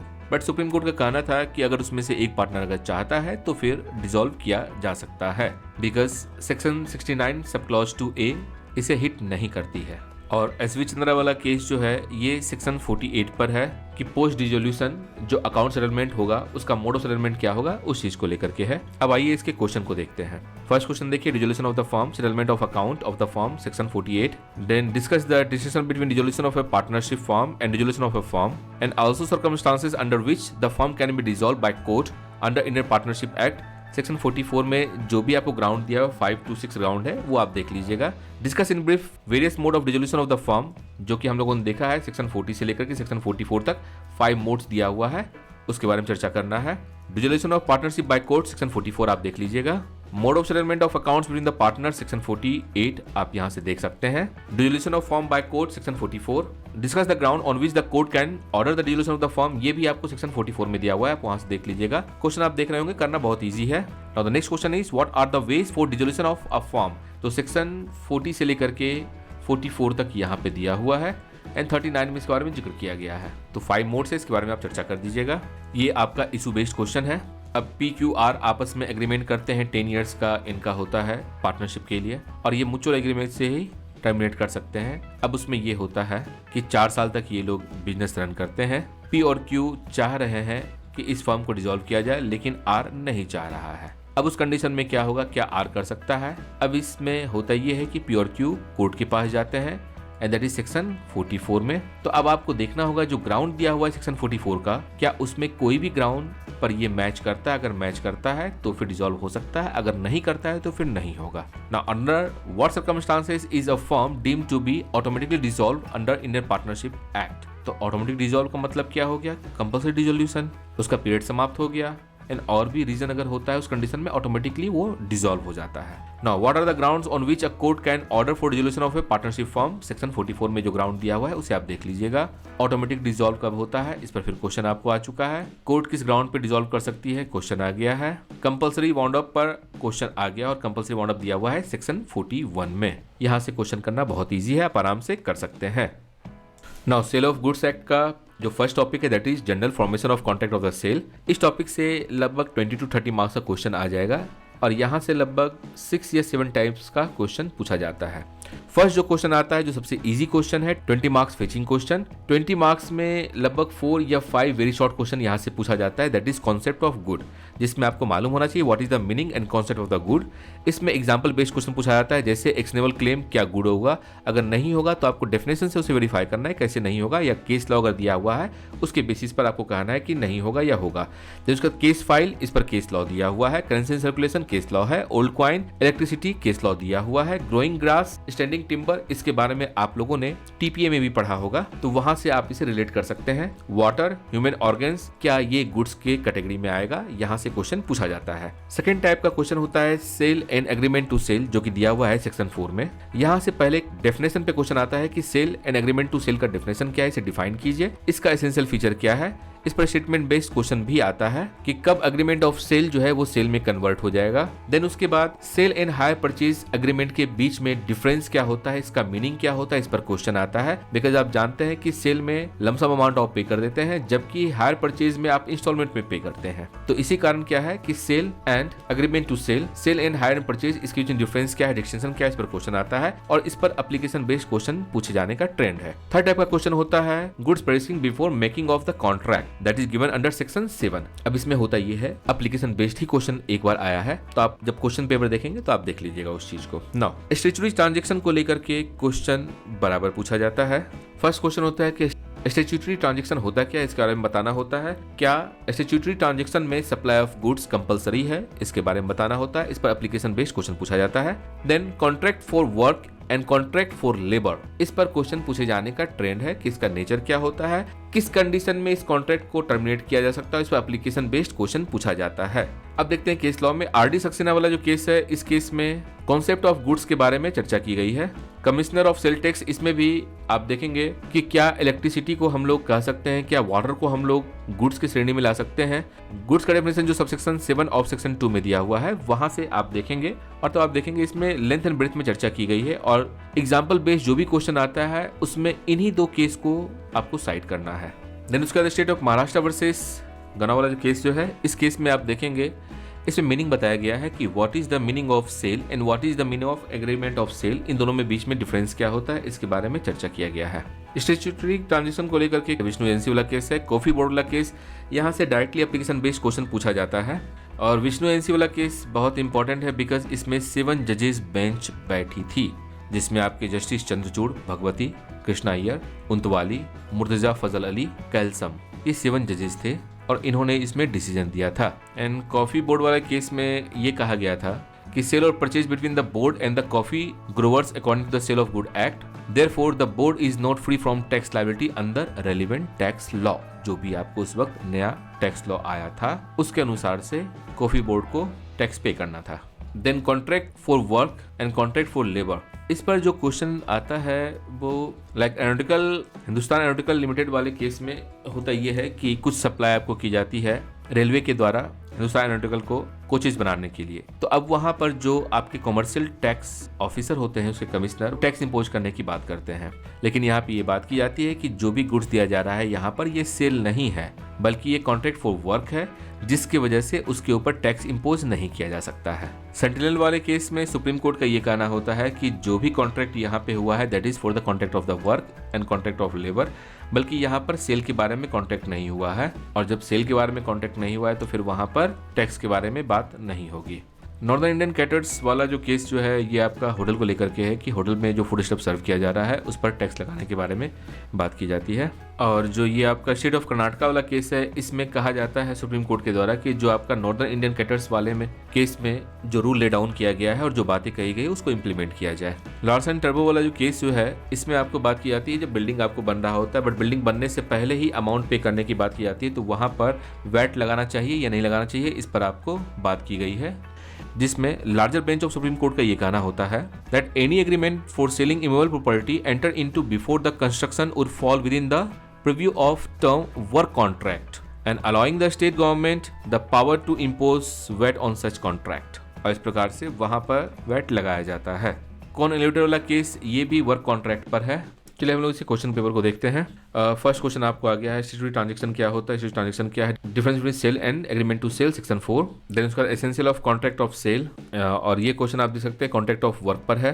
Contract of work पर application based question, contract for sale, distinction between sale and agreement, statutory transaction क्या होता है, sale and hire purchase के बीच में difference क्या है, higher purchase agreement क्या होता है, distinction between sale and sale agreement हो गया, nature of contract for work, इस पर क्वेश्चन आ चुका है। A contract of sale of a good is a contract whereby the seller agrees to transfer the property in a good, ये statement based question है, यहाँ से क्वेश्चन आपको आता है। Which of the following are goods under Sale of Goods Act, actionable claim, growing grass, case file, water। ये जो आपका केस फाइल वाला केस जो है ये आरडी सक्सेना वाला केस है। आई थिंक मैं आपसे डिस्कस नहीं कर पाया। आरडी सक्सेना वाला केस में आपको होता ये है कि आरडी सक्सेना एक बैंक में उसके लीगल एडवाइजर रहते हैं, बैंक उसे सही से पेमेंट नहीं करता है, किसी और से काम करवाना चाह रही होती है, उस कंडीशन में वो अपने पास केस फाइल रख लेते हैं। तो यहाँ पर कोर्ट का कहना होता है कि आप ऐसा नहीं कर सकते हैं, एक तो आपके नियम के खिलाफ है, दूसरी बात आपको ये होता है कि ये गुड की श्रेणी में नहीं आता है। तो यहाँ पर कॉन्सेप्ट ऑफ गुड के बारे में बात की गई थी। उसका फिर आप देखिए जो आपसे बताए गए थे वेरी शॉर्ट क्वेश्चन इस तरह का होता है, electricity, electric and standing timber, electricity, old coin, timber, electricity, currency. Question easy है, आप आराम से कर लीजिएगा। टॉपिक नंबर 6 है कंडीशंस एंड वारंटी। यहाँ से 6 टाइप का क्वेश्चन आता है। फर्स्ट आपको है इम्प्लाइड कंडीशन एंड वारंटी क्या होता है। खास करके इसमें टाइटल, क्वांटिटी और फिटनेस के बारे में बात की जाती है। तो इम्प्लाइड कंडीशन में कंडीशन क्या होता है, वारंटी क्या होता है, इसे डिफाइन करना होता है। देन उसका इम्प्लाइड कंडीशन वारंटी क्या होता है, इसे डिफाइन करना होता है। कंडीशन वारंटी के बीच में डिस्टिंक्शन क्या है, मर्केंटेबल क्वालिटी क्या होता है, फिटनेस फॉर बायर्स पर्पस क्या होता है, रेमेडीज क्या अवेलेबल होगा यदि कंडीशन एंड वारंटी अगर वाइड होती है उस कंडीशन में, उसका इस पर एप्लीकेशन बेस्ड क्वेश्चन पूछा जाता है। और आपको मालूम है कंडीशन एंड वारंटी के बारे में आप देखेंगे सेक्शन 12 एंड सेक्शन 16 में आराम से मिल जाएगा।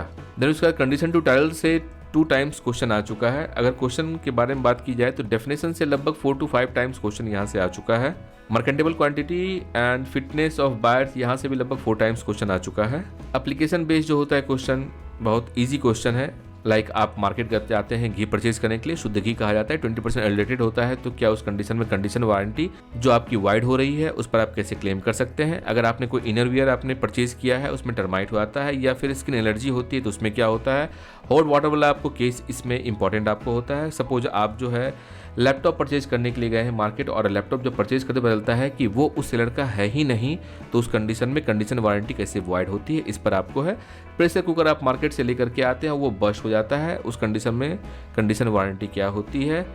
इस तरह का जो एप्लीकेशन बेस्ड होता है इस पर क्वेश्चन पूछा जाता है जिसमें आपको स्टैट्यूटरी प्रोविजन तो आपको मालूम होना ही चाहिए, कंडीशन एंड वारंटी क्या होता है ये भी मालूम होना चाहिए और साथ में जो केस लॉ है ये आपको मालूम होना चाहिए। इस पर हम लोग एक क्वेश्चन डिस्कस करेंगे। नाउ कंडीशन टू टाइटल से आपको बताया जा चुका है, 2 टाइम्स क्वेश्चन आ चुका है। तो उसका sale by sample and description, जो सेल बाय सैंपल है ये आपका सेक्शन 17 में दिया हुआ है, डिस्क्रिप्शन का सेक्शन 15 में दिया हुआ है। इन दोनों से क्वेश्चन आ चुका है। Now treating condition as warranty, किस कंडीशन में कंडीशन को वारंटी के रूप में हम लोग ट्रीट करेंगे इस पर क्वेश्चन आता है और अच्छा खासा इसमें क्वेश्चन पूछा गया है। खास करके ये आप देखेंगे सेक्शन 13 में है जिसमें आपको बताना होता है कंडीशन क्या होता है जिसमें कंडीशन को आप वारंटी के रूप में कंसिडर करते हैं, सर्कमस्टांसेस क्या होता है और खास करके आप देखेंगे जहां पर ब्रीच ऑफ कंडीशन होता है वहीं पर ब्रीच ऑफ वारंटी के बारे में बात की जाती है। सो इस कंडीशन में कंडीशन एंड वारंटी इन दोनों के बीच में डिफरेंस क्या होता है यहाँ से भी क्वेश्चन आ जाता है। ये इंपॉर्टेंट होता है आपके लिए, याद रखिएगा। नाउ 5th टाइप का क्वेश्चन जो होता है डॉक्ट्रिन ऑफ कैवेट एम्प्टर होता है। इस डॉक्ट्रिन का मीनिंग क्या होता है? इसका मीनिंग होता है the buyer must take care of his own interest and check the quality of the goods before purchasing them. तो ये बायर्स की ड्यूटी है कि उसको अपना खुद का टेक केयर करना है। उसी में आपको आता है कैवेट एम्प्टर आता है। तो इसका मीनिंग क्या होता है इस डॉक्ट्रिन का, इस पर से क्वेश्चन आपको आता है। इस रूल का एक्सेप्शन क्या है यहाँ से क्वेश्चन पूछा जाता है और स्टेटमेंट बेस्ड क्वेश्चन पूछा जाता है कि क्रिटिकली आप इसे एग्जामिन कीजिए। नाउ एक बार क्वेश्चन जो आया हुआ है I think that is out of your syllabus और ये सेक्शन 64 में दिया हुआ है, that is rules related to auction sale. और ऑक्शन सेल के बारे में आपके सिलेबस में नहीं है लेकिन एक बार क्वेश्चन पूछा जा चुका है। अब याद रखिएगा इस पर्टिकुलर टॉपिक में केस लॉ बहुत इंपॉर्टेंट है बिकॉज जो वेरी शॉर्ट क्वेश्चन आता है जिसमें कि वारंटी एंड कंडीशन पर क्वेश्चन बनता है वहां पर आपको केस लॉ साइड करना होता है। लाइक जैसे प्रीस्ट वर्सेस प्रीस्ट, ये आपका हॉट वाटर बॉटल केस के नाम से भी जाना जाता है, जिसमें होता ये है कि फार्मेसी से हॉट वाटर लाया जाता है लेकिन वो हॉट वाटर बॉटल जो होता है that was not fit for the purpose और वो बस्ट हो जाता है। तो उसमें कंडीशन वारंटी कैसे वाइड होती है, उस पर कैसे क्या होता है, इसके बारे में दिया हुआ है। सेकंड आपका है British paint India limited versus union of India वाला केस है जिसमें कि कुछ बीड आपको होता है गवर्नमेंट के द्वारा दिया जाता है पेंट को लेकर के, जो इसमें रंग का जो कलर होता है थोड़ा मिसमैच होता है, तो उस चीज को लेकर के ये केस बनता है कि वहां पे कैसे कंडीशन वारंटी वाइड होती है। निमलेट वाला जो केस है इसमें इम्प्लाइड कंडीशन एंड वारंटी के बारे में चर्चा किया गया। इसी कारण जब भी आपको क्वेश्चन आएगा इम्प्लाइड कंडीशन वारंटी तो उसमें आप इस केस का जरूर जिक्र करेंगे। ये केस आपके लिए बहुत इंपॉर्टेंट है बिकॉज इस पर्टिकुलर केस में प्रिंसिपल ले डाउन किया गया था जिसमें बताया गया था कि 9 टाइप्स का implied condition under this act आता है। Like condition to the title, sale by description, where the buyer has seen the goods, where the buyer has not seen the goods, packaging at the part of the description, sale by sample as well as description, condition as to quantity and fitness, condition as to merchantability, condition as to wholesomeness, condition implied by custom and sale by sample. तो जब भी आपको question आएगा मर्केंटेबल quality से तो यहाँ पर इस केस को आप साइट कर सकते हैं। वेलिस वर्सेस पेट वाला जो केस है इस केस में होता यह है कि कुछ सीड लाया जाता है लेकिन उसकी वो क्वालिटी नहीं होती है जैसा डिस्क्रिप्शन में था, तो यहाँ पे कैसे कंडीशन वारंटी वाइड होता है इसके बारे में बात था। बालराय वर्सेस मार्शल वाला केस जो है ये भी इंपॉर्टेंट है बिकॉज इस पर आप देखेंगे एप्लीकेशन बेस्ड क्वेश्चन पूछा गया है जिसमें कार हायर करने की बात की गई थी। इस वाले केस में होता ये है इस वाले केस में होता ये है, मालरी को एक कार हायर करना होता है फॉर टूर पर्पस। डिफेंडेंट उसे बुगाटी कार रिकमेंड करता है कि आप बुगाटी से जाएं, अच्छी कार है। और जो उनके बीच में कॉन्ट्रैक्ट बनता है, इस कॉन्ट्रैक्ट में इस बात को एक्सक्लूड कर दिया जाता है the defendants liability for any guarantee और वारंटी स्टैट्यूटरी और अदरवाइज। होता ये है कि कार जो होता है प्रॉब्लमेटिक होता है, जिस कार से टूर करना था अब वो इंग्लिश के सफर के बजाय हिंदी का सफर हो जाता है, ब्रेक डाउन हो जाता है car, and the car was not suitable for the touring. तो उसमें कोर्ट का वर्डिक्ट होता है जिसे आप देख लेंगे। डॉक्ट्रिन ऑफ कैविएट एम्परर, इस पर भी एप्लीकेशन बेस्ड क्वेश्चन आता है। Jones versus just important case है। इस केस में होता यह है कि सिंगापुर से मनीला हेम्प मंगाया जाता है समुद्र के रास्ते से और वो गीला हो जाता है। गीला हो जाने के कारण ये होता है कि now that is not possible to sale the Manila hemp in the market, जिसमें कोर्ट का ये कहना होता है कि the hemp was not of marketable quality and it was entitled to be rejected. तो उस कंडीशन में जो बायर्स होता है उसकी राइट प्रोटेक्ट की जाती है। रिचर्ड थ्रोट वाला केस इंपॉर्टेंट है। इस केस में होता यही है कि जो इसमें अपलेंट होते हैं वो मेडिकल प्रोफेशनल रहते हैं। ये साउथ ऑस्ट्रेलिया की बात है। तो उन्होंने कुछ अंडरगारमेंट्स मंगवाया, उस अंडरगारमेंट्स को यूज करने के बाद उन्हें स्किन एलर्जी होना चालू हो जाता है, जिसमें कोर्ट का ये कहना है कि जो मैन्युफैक्चरर है उसने रिटेलर को ये गारमेंट्स दिया, रिटेलर की तरफ से कुछ प्रॉब्लम हो सकती है जिसकी वजह से ऐसा हुआ है, तो रिटेलर को इसमें लायबल माना जाता है, क्योंकि यहाँ पर रिटेलर्स की लायबिलिटी होती है for the breach of implied warranty और the condition under section 14 of the sales of good act. अब ब्रिस्टल ट्रांसवे वाला जो केस है, इसमें होता ये है कि फिएट मोटर्स से मंगवाया जाता है बस, बट बस जो है that was not fit for the public use और इस वजह से इसे वापस कर दिया जाता है और कंपनी के ऊपर फाइन आपको दी जाती है for the breach of the contract. ये था इसका केस समरी। लाइक क्वेश्चन पूछा गया है, sale by simple and description. Sale by description section 15 and sample section 17, यहाँ से क्वेश्चन आ गया। How does the condition differ from warranty, दोनों में डिफरेंस क्या होता है ये आपको बताना है। When the condition is reduced to status of warranty whether conditions become warranty, it mean section 13 के बारे में यहाँ पर चर्चा करना है। अब ये देखिए कार डीलर वाला केस आ गया, जो कार वाला केस हम लोगों ने चर्चा किया था, बालराय वर्सेस मार्शल वाला 1925 का केस, वहां से एप्लीकेशन बेस्ड क्वेश्चन आ चुका है। Discuss the statement once the condition is always condition, इस स्टेटमेंट पे क्वेश्चन आता है, इसे आप तैयार कर लें। नाउ अब आप ये देखिए कोर्ट और उसे जो है डरमाइट आपका हो गया, इस पर भी हम लोगों ने देख लिया कौन से केस लॉ का है ये, रिचार्ड वाला केस है ये। देन उसके बाद इम्प्लाइड कंडीशन वारंटी क्या है, कंडीशन एज टू टाइटल क्या होता है, विल वर्सेस प्रेट का केस हम लोगों ने डिस्कस कर लिया है, वहां से क्वेश्चन है। ब्रीच ऑफ कंडीशन वारंटी में बायर्स के पास क्या रेमेडीज अवेलेबल है, इतना सारा केसेस हम लोगों ने चर्चा किया है, उसमें आप देख सकते हैं। Rules relating to auctionable sale, यही था आपका सेक्शन 64 पर जो आउट ऑफ द सिलेबस है। Condition as to title, merchantable quality, इस पर भी कौन सा केस लॉ है आपने देख लिया है। फिटनेस फॉर वायर पर्पस, ये भी आप देख चुके हैं। Distinguish between condition and warranty, अब आप देखेंगे यहाँ से कोई भी क्वेश्चन जो होगा बहुत आसान होगा। लाइक प्रेशर कुकर वाला केस हम लोगों ने देख लिया। शॉल जो लिखा हुआ है और आपको मिलता है फैब्रिक कुछ और, इस पर भी केस हम लोगों ने देख लिया। इनरवियर वाला केस भी हम लोगों ने देख लिया। मोबाइल बैटरी बैकअप वाला केस आपको आ जाता है। देन उसके बाद हॉट वाटर बॉटल वाला केस यहाँ आप देख रहे हैं। चॉकलेट खाने के बाद सीरियसली इंजर्ड हो जाते हैं, वही रिचार्ड वाला केस इसमें आ जाएगा। आप मार्केट जाते हैं घी खरीदने के लिए और 20% उसमें वनस्पति ऑयल मिला हुआ है, एडल्ट्रेटेड आइटम्स आपको मिला है, उस पर क्वेश्चन है। सिल्क साड़ी है लेकिन ये सिल्क नहीं होता है, इस पर क्वेश्चन है। ये देखिए doctor profession, broad pair of innerwear, Richard वाला केस आ गया। भीम वाला केस आपका हो गया, कपड़ा वाला केस हो गया जो हम लोगों ने पहले देख लिया है। तो यहाँ आप देखिए union of India invited tenders for supply of paints, paint वाला डायरेक्ट क्वेश्चन है। Explain with the case law that the goods are of qualities but not fit for the purpose, इस पर भी केस लॉ आपको है, आप लोगों ने देख लिया है। कैविएट एम्परर क्या होता है, इस पर 2 केस लॉ दिया हुआ है, वो आप देख लीजिएगा और इनफैक्ट इस पर हम लोग एक आंसर चर्चा करेंगे। टॉपिक नंबर 7 है effect of the contract of cell.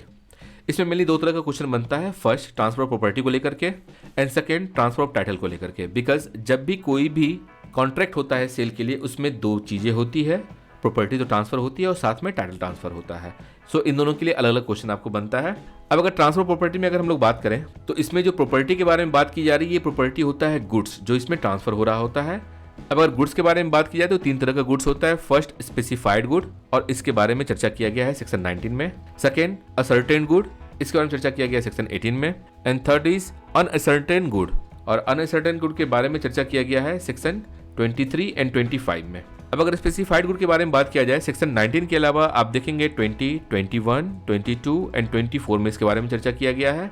जबकि ए सर्टेन गुड के बारे में सेक्शन 18 में ही चर्चा किया गया है और अनसर्टेन गुड के बारे में सेक्शन 23 एंड 25 में चर्चा किया गया है। तो सबसे पहले जो क्वेश्चन बनता है दैट इज इसका मीनिंग क्या है, स्पेसिफाई गुड क्या होता है, सर्टेन गुड क्या होता है, अनसर्टेन गुड क्या होता है, इसके मीनिंग के बारे में क्वेश्चन आता है। Second, condition of passing the property, अगर स्पेसिफाइड गुड या सर्टेन गुड या अनसर्टेन गुड ये अगर पास हो रहा है प्रॉपर्टी उसमें कंडीशन क्या होगा, अगर डिलीवरेबल स्टेट में है तो क्या आपका होगा, अगर गुड आपको सेंड किया गया अप्रूवल के लिए, सेल के लिए, रिटर्न के लिए, उस चीज को लेकर के कंडीशन और रूल क्या होता है इसमें। और अगर इसका अप्रोप्रिएशन अगर होना है, अप्रोप्रिएशन मेनली अनसर्टेन गुड का होता है, तो उसमें रूल क्या होता है, इस पर क्वेश्चन बनता है।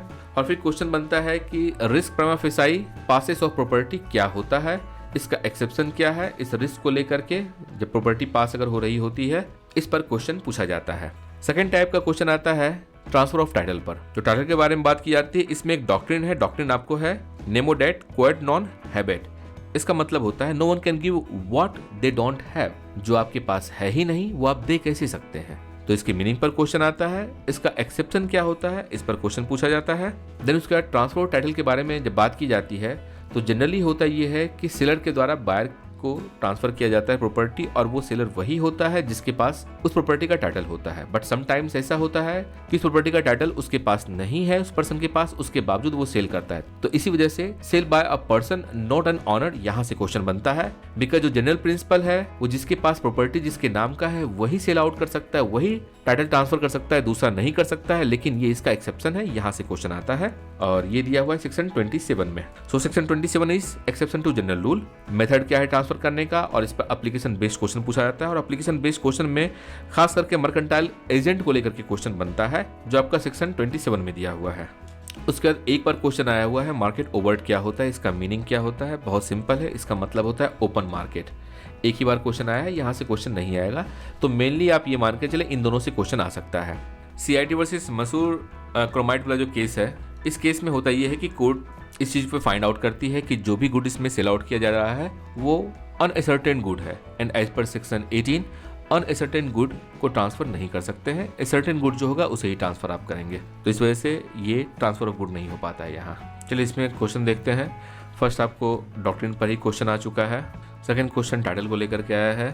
Now discuss the rules regarding passing of property unspecified good, right a brief notes on market overt, delivery does not amount acceptance of the good जब तक कि टाइटल ट्रांसफर नहीं होता है, risk follows property, sale of uncertain good. Then again doctrine पर question, ascertain good पर question, doctrine पे फिर आप देख सकते हैं what do mean by that doctrine. Question आप देखेंगे यहाँ से सेम टाइप का ही क्वेश्चन है। लास्ट टॉपिक है topic number 8 that is right of unpaired seller. इसमें 4 तरह का क्वेश्चन बनता है। फर्स्ट क्वेश्चन होता है कि अनपेड सेलर होता कौन है, इसको डिफाइन करना होता है। इसकी राइट्स क्या होती है, 4 तरह का राइट होता है। फर्स्ट राइट टू लीन आपका होता है। सेकेंड अगर ट्रांजिट में है तो ट्रांजिट को स्टॉप कर सकता है। एंड थर्ड अगर उसके पास ही है तो रीसेल कर सकता है। एंड फोर्थ अगर होता है इस 3 में से अगर कुछ भी नहीं होता है तो इन तीनों चीज़ को वो एक साथ एक्सरसाइज कर सकता है। ये आपको फोर्थ राइट होता है। और इस पर जो क्वेश्चन 2022 में पूछा गया था उसके आंसर को हम लोग देखेंगे। अब आता है सेकंड क्वेश्चन बनता है राइट ऑफ लीन पर कि कंडीशन क्या होता है, सर्कमस्टांसेस क्या होता है इस राइट को एक्सरसाइज करने का, और कब ये राइट ऑफ लीन लॉस्ट हो जाता है, एंड डिफरेंस क्या होता है right of lean and stoppage in transition के बीच में। जैसे ही ट्रांजिशन में जाता है तो राइट ऑफ लीन वहीं पे एंड कर जाता है। इस पर एप्लीकेशन बेस्ड क्वेश्चन पूछा जाता है। थर्ड टाइप का क्वेश्चन होता है right of stoppage in transit, जिसमें कि ड्यूरेशन ऑफ ट्रांजिट के बारे में बात किया जाता है कि इसका मीनिंग क्या होता है, और ड्यूरेशन के बारे में सेक्शन 51 में चर्चा किया गया है। साथ में इसमें स्टेटमेंट बेस्ड क्वेश्चन और एप्लीकेशन बेस्ड क्वेश्चन पूछा जाता है। एंड जो फोर्थ होता है दैट इज रीसेल का राइट, इस पर एप्लीकेशन बेस्ड जनरली क्वेश्चन पूछा जाता है। इसमें केवल एक ही केस लॉ है और ये केस लॉ आपके लिए इंपॉर्टेंट है। देखते हैं इस केस को, और यह केस है Mysore sugar company limited Bangalore versus Manohar metal industries. अब आपको लग रहा होगा शुगर का नाम है तो यहाँ पर चीनी की बात होगी। जी नहीं, यहाँ पर बात होती है कॉपर स्क्रैप के बारे में। कॉपर स्क्रैप बेचना होता है। कंपनी अग्री करती है एक अमाउंट को लेकर के, कोई रिस्पॉन्स नहीं देती है टाइम पर, टाइम काफ़ी निकल चुका होता है। उसके बाद जब ये मार्केट में जाता है सेल करने के लिए तो जिस रेट पर डील फाइनल हुआ था उस रेट से बहुत कम रेट इसे मार्केट में मिलता है। अब उस कंडीशन में ये कंपनी इनसे कंपनसेशन का डिमांड करती है जो इन्हें लॉस हुआ है। उसमें कोर्ट का ये कहना होता है कि इस कंडीशन में इस कंपनी के द्वारा अनरीजनेबल डिले हुआ, और अनरीजनेबल डिले होने के कारण और ये देख रहा था कि मार्केट में प्राइस डाउन हो रहा है तो इसे पहले ही रीसेल कर देना था, रीसेल अगर कर दिया होता है तो इसकी राइट बच जाती है और ना ही इसे लॉस होता है, तो लॉस इस कंडीशन में इसे ही बियर करना पड़ेगा। ये था सिंपल क्वेश्चन और इस पर एप्लीकेशन बेस्ड क्वेश्चन पूछा जाता है। चलिए देखते हैं हम लोग। फर्स्ट क्वेश्चन आपको है right of unpaired seller. Direct question पूछ दिया गया है कि ये राइट क्या होता है और अनपेड सेलर के राइट के बारे में जो दिया हुआ है दैट इज सेक्शन 46 में। 2017 में क्वेश्चन पूछा गया है A gave diamond to B on sale of return, B delivered to C and C to D on the same term, D loss the term, meanwhile A remain unpaid. अब A यहाँ पर क्या है, unpaid है, तो अब ये बताइए जो ए को लॉस हुआ है ये पे कौन करेगा। Now next question, who is unpaid seller, तो आप यहाँ बात कर लेंगे सेक्शन 45 के बारे में। When unpaid seller exercise right of stoppage in transit, तो इसके लिए आप सेक्शन 50 से लेकर के 52 में चर्चा कर लेंगे। Write notes on any of the following, unpaid seller and his right, तो सेक्शन 45 यहाँ आ जाएगा और सेक्शन 46 के बारे में आप चर्चा कर लेंगे। Distinction between lien and stoppage in transit, lien के बारे में आपको मालूम है सेक्शन 47 में दिया हुआ है, ट्रांजिट वाला सेक्शन 50 में दिया हुआ है, देख लीजिएगा डिफरेंस के बारे में। मैसूर शुगर कंपनी पर देखिए एप्लीकेशन बेस्ड ये क्वेश्चन है, सेम ऐसा ही क्वेश्चन उससे पहले भी पूछा गया है। देन क्वेश्चन पूछा गया define unpaid seller, an unpaid seller can exercise his right of lien on goods and when he loses lien thereon, कब जो है लॉस हो जाता है लीन का जो उसे राइट मिला हुआ है, इस पर क्वेश्चन पूछा जाता है। Discuss the right of lean and right of release of unpaired seller, question आराम से आप कर लीजिएगा, करना आसान है। यहाँ पर PYQ एनालिसिस डिस्कशन कहाँ से क्या क्वेश्चन आना है ये समाप्त होता है, बहुत आसान है। अब हम लोग देखते हैं 2022 में पूछे गए क्वेश्चन का आंसर स्क्रिप्ट। 2022 का क्वेश्चन पेपर जिसका एग्जाम हुआ था 13 जनवरी 2023 को, इसका आंसर स्क्रिप्ट है। चलिए हम लोग देखते हैं इसके आंसर को एक बार। फर्स्ट क्वेश्चन कहता है it appears to be now established that although a right to participate in the profit of trade is a strong test of partnership and that there may be a case where from such participation alone it may as presumption not of law but of the fact be inferred, yet that whether that relation does or does not exist must depend upon the real intention and conduct of the parties. In the light of the above statement, discuss the law relating to essential element or feature of the partnership, mentioning the relevant provision of the Indian Partnership Act and case law. अब आपको essential elements के बारे में बताना है, features के बारे में बताना है, पार्टनरशिप का रेलिवेंट प्रोविजन क्या है, केस लॉ क्या है और साथ में जो भी स्टेटमेंट यहाँ दिया गया है उस स्टेटमेंट को कोट अनकोट आपको करना है। चलिए देखते हैं आंसर कैसे लिखा गया है। फर्स्ट चालू होता है 5 एसेंशियल एलिमेंट्स जो कि आपका सेक्शन 4 में दिया हुआ है।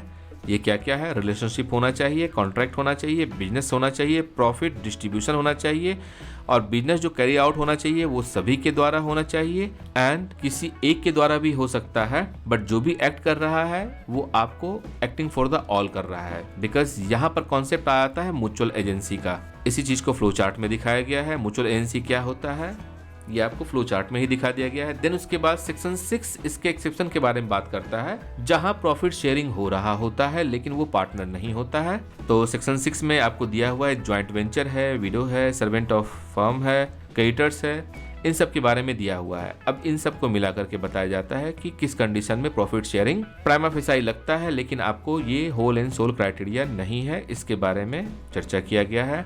देन उसके बाद फिर वेन डायग्राम दिखाया गया है कि प्रॉफिट शेयरिंग अगर ये पूरा का पूरा इसे मान लेते हैं तो जो पार्टनरशिप है इसके बीच में छोटा सा इसका पार्ट है, तो ये आपका हो गया पार्टनर्स ऑफ द फर्म। ये बाकी बचे हुए लोग जो कि प्रॉफिट शेयरिंग कर रहे हैं लेकिन पार्टनर्स नहीं है, वो आपका सेक्शन 6 के आधार पर है। इसी चीज को फिर से आपको समराइज कर दिया गया है। अब इसके बाद कॉक्स वर्सेस हिकमैन का केस, बिकॉज जिसके बाद से आपको ये कहा गया था कि प्रॉफिट शेयरिंग ही एकमात्र क्राइटेरिया नहीं है, इस पर आपको आंसर दिया गया है। ठीक है, केस लॉ साइड किया गया। सेकंड केस लॉ जो है केडी कामत का इसमें साइड किया गया है, जहां पर कि म्यूचुअल एजेंसी के बारे में बात की गई थी कि केवल प्रॉफिट शेयरिंग ही नहीं बल्कि म्यूचुअल एजेंसी भी होना जरूरी है। तो अब म्यूचुअल एजेंसी क्या होता है इसके बारे में थोड़ा सा चर्चा कर दिया गया है, जिसमें पार्टनर्स जो है वो आपको प्रिंसिपल और एजेंट दोनों के ही रूप में काम करते हैं। रिलेशनशिप क्या है कि भाई एवरी पार्टनर जो है वो एजेंट के रूप में काम करेगा, एवरी जो है पार्टनर जो है वो प्रिंसिपल के रूप में भी काम करेगा, मतलब पार्टनर जो है वो प्रिंसिपल भी और एजेंट भी है, दोनों ही चीज है। तो इस प्रकार से ऊपर के सारे चीजों को संज्ञान में लेते हुए लास्ट में लिखा जाता है hence after discussing before provision of section 4 and 6, क्योंकि जो आपको कहा गया था as per the question provision आपको साइड करना है, आपको केस लॉ साइड करना है, आपको अपना सारा आर्गूमेंट देना है, एसेंशियल एलिमेंट बताना है, ये सारा चीज़ पैरामीटर टच किया गया है। इसी कारण आप देख सकते हैं आउट ऑफ 20 14 मार्क्स दिया गया, इट मीन्स 70% मार्क्स। ये ड्यू है, अगर यहाँ पे आपको 70% मार्क्स मिल जाता है बहुत ज़्यादा है। किसी अदर लॉ यूनिवर्सिटी में या इंस्टीट्यूट में 70% मार्क्स बहुत कम है, वहाँ पे जनरली लोगों को मिल जाया करता है, बट ड्यू इस मामले में एक्सेप्शन है, मार्क्स के मामले में एटलीस्ट, जहाँ पर कि आप कितना भी अच्छा लिखे आपका एक पैरामीटर बनाया गया है 70-75, इससे ज्यादा आपको मार्क्स नहीं मिलेगा। चलिए आते हैं नेक्स्ट क्वेश्चन पे आते हैं। नेक्स्ट क्वेश्चन है explain implied authority of the partner. Implied authority क्या है, जो हम लोगों ने देखा है कि सेक्शन 18 में भी देखा था, हम लोगों ने 19 में भी देखा था और 20 में भी इसके बारे में कुछ चर्चा की गई थी। एनीवेज अब देखते हैं, identify the statutory restriction on the partner, जो कि 20 में आपको मिल जाएगा। Implied authority, how are third parties affected by restriction place on such implied authority. इसका मतलब अगर देखा जाए इस क्वेश्चन का कई एक पार्ट है। फर्स्ट आपको एक्सप्लेन करना है इम्प्लाइड ऑथोरिटी क्या है, स्टैट्यूटरी रिस्ट्रिक्शन क्या है ये आपको बताना है, अगर थर्ड पार्टी इससे अफेक्टेड होता है उसके बारे में बताना है, और इन सारे चीज़ों के बारे में आपको बता देना है। चलिए अब देखते हैं क्या लिखा गया है। इम्प्लाइड ऑथोरिटी क्या है, ये आपका सेक्शन 18 में दिया गया है, सही बात है। उसके बाद फर्म का इम्प्लाइड ऑथोरिटी ये कहलाता है, कैसे आपको है इसके बारे में सेक्शन 18 का ये डायग्राम बना दिया गया है। नाउ एज पर सेक्शन 19(1) कैसे आपका इम्प्लाइड ऑथोरिटी है इसके बारे में बता दिया गया है, लिखा गया है all the acts done by a partner according to section 22 of this act is binding on the firm which is known as implied authority. ठीक है, चलिए डेफिनेशन आपको दिया गया इसमें दिया गया है। देन उसका बताया गया है कि रिस्ट्रिक्शन ऑन इम्प्लाइड ऑथोरिटी जो होता है वो दो तरीके का होता है, that is given under section 19(2) and given under section 20। ये आपका कंट्रेक्चुअल रिस्ट्रिक्शन होता है, दूसरा स्टैट्यूटरी रिस्ट्रिक्शन होता है। अब ये क्या होता है इसके बारे में, रिस्ट्रिक्शन के बारे में बता दिया गया है। देन उसका बताया गया है statutory limitations on implied authority क्या होता है, ये सारा पॉइंट्स आपको डिस्कस किया गया है। ये स्टैट्यूटरी रिस्ट्रिक्शन है क्योंकि रिस्ट्रिक्शन के बारे में क्वेश्चन पूछा गया था। देन उसके बाद कंट्रेक्चुअल रिस्ट्रिक्शन क्या क्या हो सकता है उसके बारे में चर्चा कर दिया गया है। थर्ड पार्टी जो अफेक्टेड होता है, जो कि इस क्वेश्चन का तीसरा बिंदु, इस पे आपको चर्चा करना है, उस पर है कि third party is affected by 2 ways. ये 2 वे क्या होता है 19(2) में आपको दिया हुआ है, नोइंगली और अनोइंगली। देन उसके बाद सेक्शन 20 में दिया है इफ नोइंगली, और उसके बाद जाकर के आपको लास्ट में कंक्लूड कर दिया गया है। इतना सारा लिखने के बाद आउट ऑफ 20 आपको मिलता है 11 मार्क्स, मीन्स 55% मार्क्स मिलता है। तभी कहा ये DU है। यहाँ पर मार्क्स मिलना बहुत मुश्किल है, यदि आप टू द पॉइंट भी लिखते हैं, एज पर द क्वेश्चन सारा चीज साइड करते हैं, आपको मार्क्स मिलेगा या नहीं मिलेगा ये तो नहीं पता, बट नॉलेज आपके पास होगा यदि आप सही से काम करते हैं तो। चले आते हैं नेक्स्ट क्वेश्चन पर। थर्ड क्वेश्चन आपको है Amit sell to Bhushan a quality of basmati rice lying in Amit store it is. ये आपका वही जो टॉपिक नंबर 8 है, राइट ऑफ अनपेड सेलर, वहां से क्वेश्चन है। तो इसी कारण आपको इसमें क्वेश्चन पूछा गया है, discuss the issue in the light of the right of unpaired seller with the help of relevant provision and case laws. Relevant provision बताना है, अनपेड सेलर के बारे में बताना है, केस लॉ साइड करना है, और आपको ये इशू भी डिस्कस करना है। तो सबसे पहले आपको बताया गया कि अनपेड सेलर जो है ये आपका 45 में दिया हो गया है। ठीक है, अच्छी बात है। अनपेड सेलर का मतलब क्या होता है ये बता दिया गया है। 46 में जो है इसके राइट के बारे में बात की गई है कि लीन आप कर सकता है, रीसेल कर सकता है, होल्ड इन ट्रांजिट कर सकता है। The same thing is written here. Then उसके बाद सेक्शन 47 क्या कहता है, राइट टू लीन में आपको क्या होता है, 48 में क्या हो रहा है, 52 में क्या होता है। ठीक है, अब जो है अमित के केस में यहाँ पर आपको क्या होना है अभी के सिचुएशन में, और इस चीज को लेकर के मैसूर शुगर वाला जो है केस ये भी साइड किया गया है, बिकॉज एक ही केस इस पर्टिकुलर टॉपिक पे दिया गया है, आपने सारा चीज लिख दिया है। देखते हैं इस पे मार्क्स कितना मिलता है। Out of 20 10 marks, it means 50% marks. I don't know examiner को और इसमें क्या चाहिए था, शायद समटाइम्स ये होता है कि आप कितने लेंथ में लिखते हैं ये भी एग्जामिनर को चाहिए होता है, जो मैंने ड्यू के कुछ कॉपी में देखा है। एंड ऐसा होता है समटाइम्स, और ये कहते हुए बहुत बुरा लगता है कि ऐसे भी बहुत सारे एग्जामिनर्स होते हैं जिनको केवल भरी हुई कॉपी चाहिए होती है, ना कि क्या लिखा गया है कंटेंट से उन्हें कोई मतलब नहीं होता है। एनीवेज नेक्स्ट क्वेश्चन जो है टॉपिक नंबर 6 पर है, कंडीशंस इन वारंटी का क्वेश्चन है जो आपको बताया गया था। ये देखिए, इसमें एक प्रेशर कुकर बस्ट कर जाता है, प्रेशर कुकर बस्ट कर जाता है। देन शॉल वाली बात आ जाती है, इनर वियर वाली बात आ जाती है, मोबाइल की बैटरी बैकअप वाली बात आती है। इसमें देखते हैं कितना मार्क्स मिलता है, कैसे लिखा गया है। फर्स्ट आपको जो है क्यूबिट इम्प्टर के बारे में बात किया गया है, 2 प्रिंसिपल इसमें आपका होता है। इन दोनों प्रिंसिपल के बारे में यहाँ चर्चा कर दिया गया है जो कि इस केस में आपको होना है। प्रेशर कुकर वाला केस आपको आता है, इसमें इम्प्लाइड कंडीशन है, केस लॉ साइड कर दिया गया है, प्रीस्ट वर्सेस कास्ट का केस। आउट ऑफ 5 इसमें आपको 3 मार्क्स मिलता है, 5 होगा ना, यस। वेरी शॉर्ट क्वेश्चन है। आउट ऑफ 5 3 मार्क्स, 60% मार्क्स आपको यहाँ मिल जाता है। सेकेंड, ये अटेम्प्टर क्या होता है इसके बारे में आपने बता दिया है। बताने के बाद आपने बताया कि इसमें इम्प्लाइड ऑथोरिटी है। गिवन सिचुएशन में डिस्क्रिप्शन पश्मीना शाल का कुछ और आपको रहता है, यहाँ पे कुछ और आपको मिलता है। जॉन वर्सेस जस्ट का केस डील किया गया है, 60% मार्क्स यहाँ भी दिया गया है। देन थर्ड आता है इनरवियर वाला केस आपको आता है, जिसमें लीडिंग केस आपको बताता है रिचार्ड वाला केस जो हम लोगों ने डिस्कस किया है, वहाँ से आपको लिया गया है। इसके बारे में सारी बातें लिखी जाती है, आपको 4 मार्क्स मिलता है। It means 80% marks. ऐसा लग रहा है जैसे कुछ भी जिसमें आपने बहुत ज़्यादा कुछ नहीं लिखा है, सिर्फ आपने से लिख दिया इनरवियर लीडिंग केस ये, और आपको मार्क्स जो है आउट ऑफ 5 4 मार्क्स मिल गया, जिसमें आपने प्रिंसिपल इसमें क्या ले डाउन किया गया है ये भी लिखा है, और केस लॉ तो आपने लिखा ही है, लेकिन उसमें 3 marks, 60% marks. Anyways, next interesting, इसमें देखते हैं इसमें होता क्या है। डिसोल्यूशन ऑफ फर्म पे क्वेश्चन है कि 3 साल 7 ईयर्स जो है इनका पार्टनरशिप चलना था। 3 ईयर्स रन करने के बाद ह्यूज लॉस होने लगता है, उस कंडीशन में डिसॉल्व करने की बात करता है। तो क्या इसे डिसॉल्व किया जा सकता है? अब आप देख सकते हैं इसमें चालू ही हुआ है कि सेक्शन 39 से 48 तक डील करता है डिसोल्यूशन के बारे में। 5 वेज है डिसोल्यूशन का, वो क्या क्या वे है, क्या क्या सेक्शन दिया हुआ है। सेक्शन 41 दिया हुआ है, 42 दिया हुआ है, 43 दिया हुआ है, ठीक है। उसके बाद जो है कंस्टिट्यूशन ऑफ द फर्म जो आपका होता है टाइम एंड स्पेसिफाइड पर्पस के लिए आपका होता है। प्रोजेक्ट आपका बेस या टाइम आपका समाप्त हो जाता है या एडविल आपका होता है।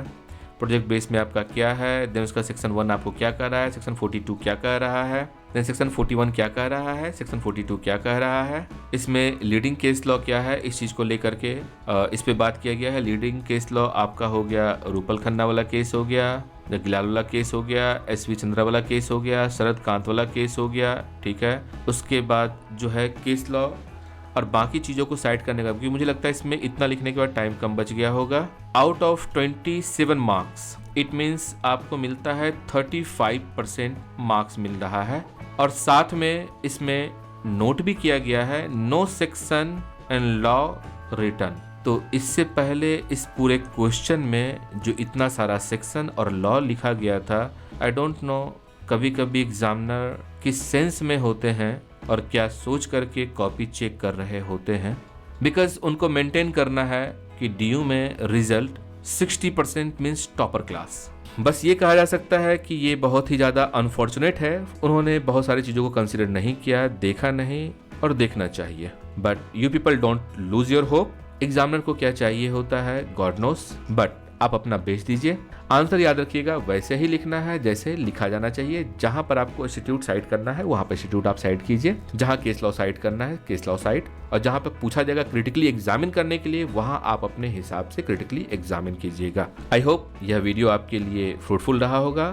PYQ एनालिसिस वीडियो का ये सीरीज यहीं समाप्त होता है। फिर मिलते हैं नेक्स्ट सेमेस्टर में। Have a nice time. दोस्तों, इस तरह के वीडियो को बनाने में काफी समय, मेहनत और रिसोर्सेस लगता है।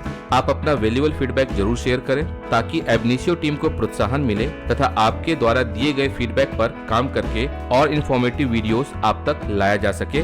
यदि आपको यह वीडियो पसंद आया हो तो please like the video, subscribe the channel and share the video with needy one. Thank you for watching videos. Thanks a lot.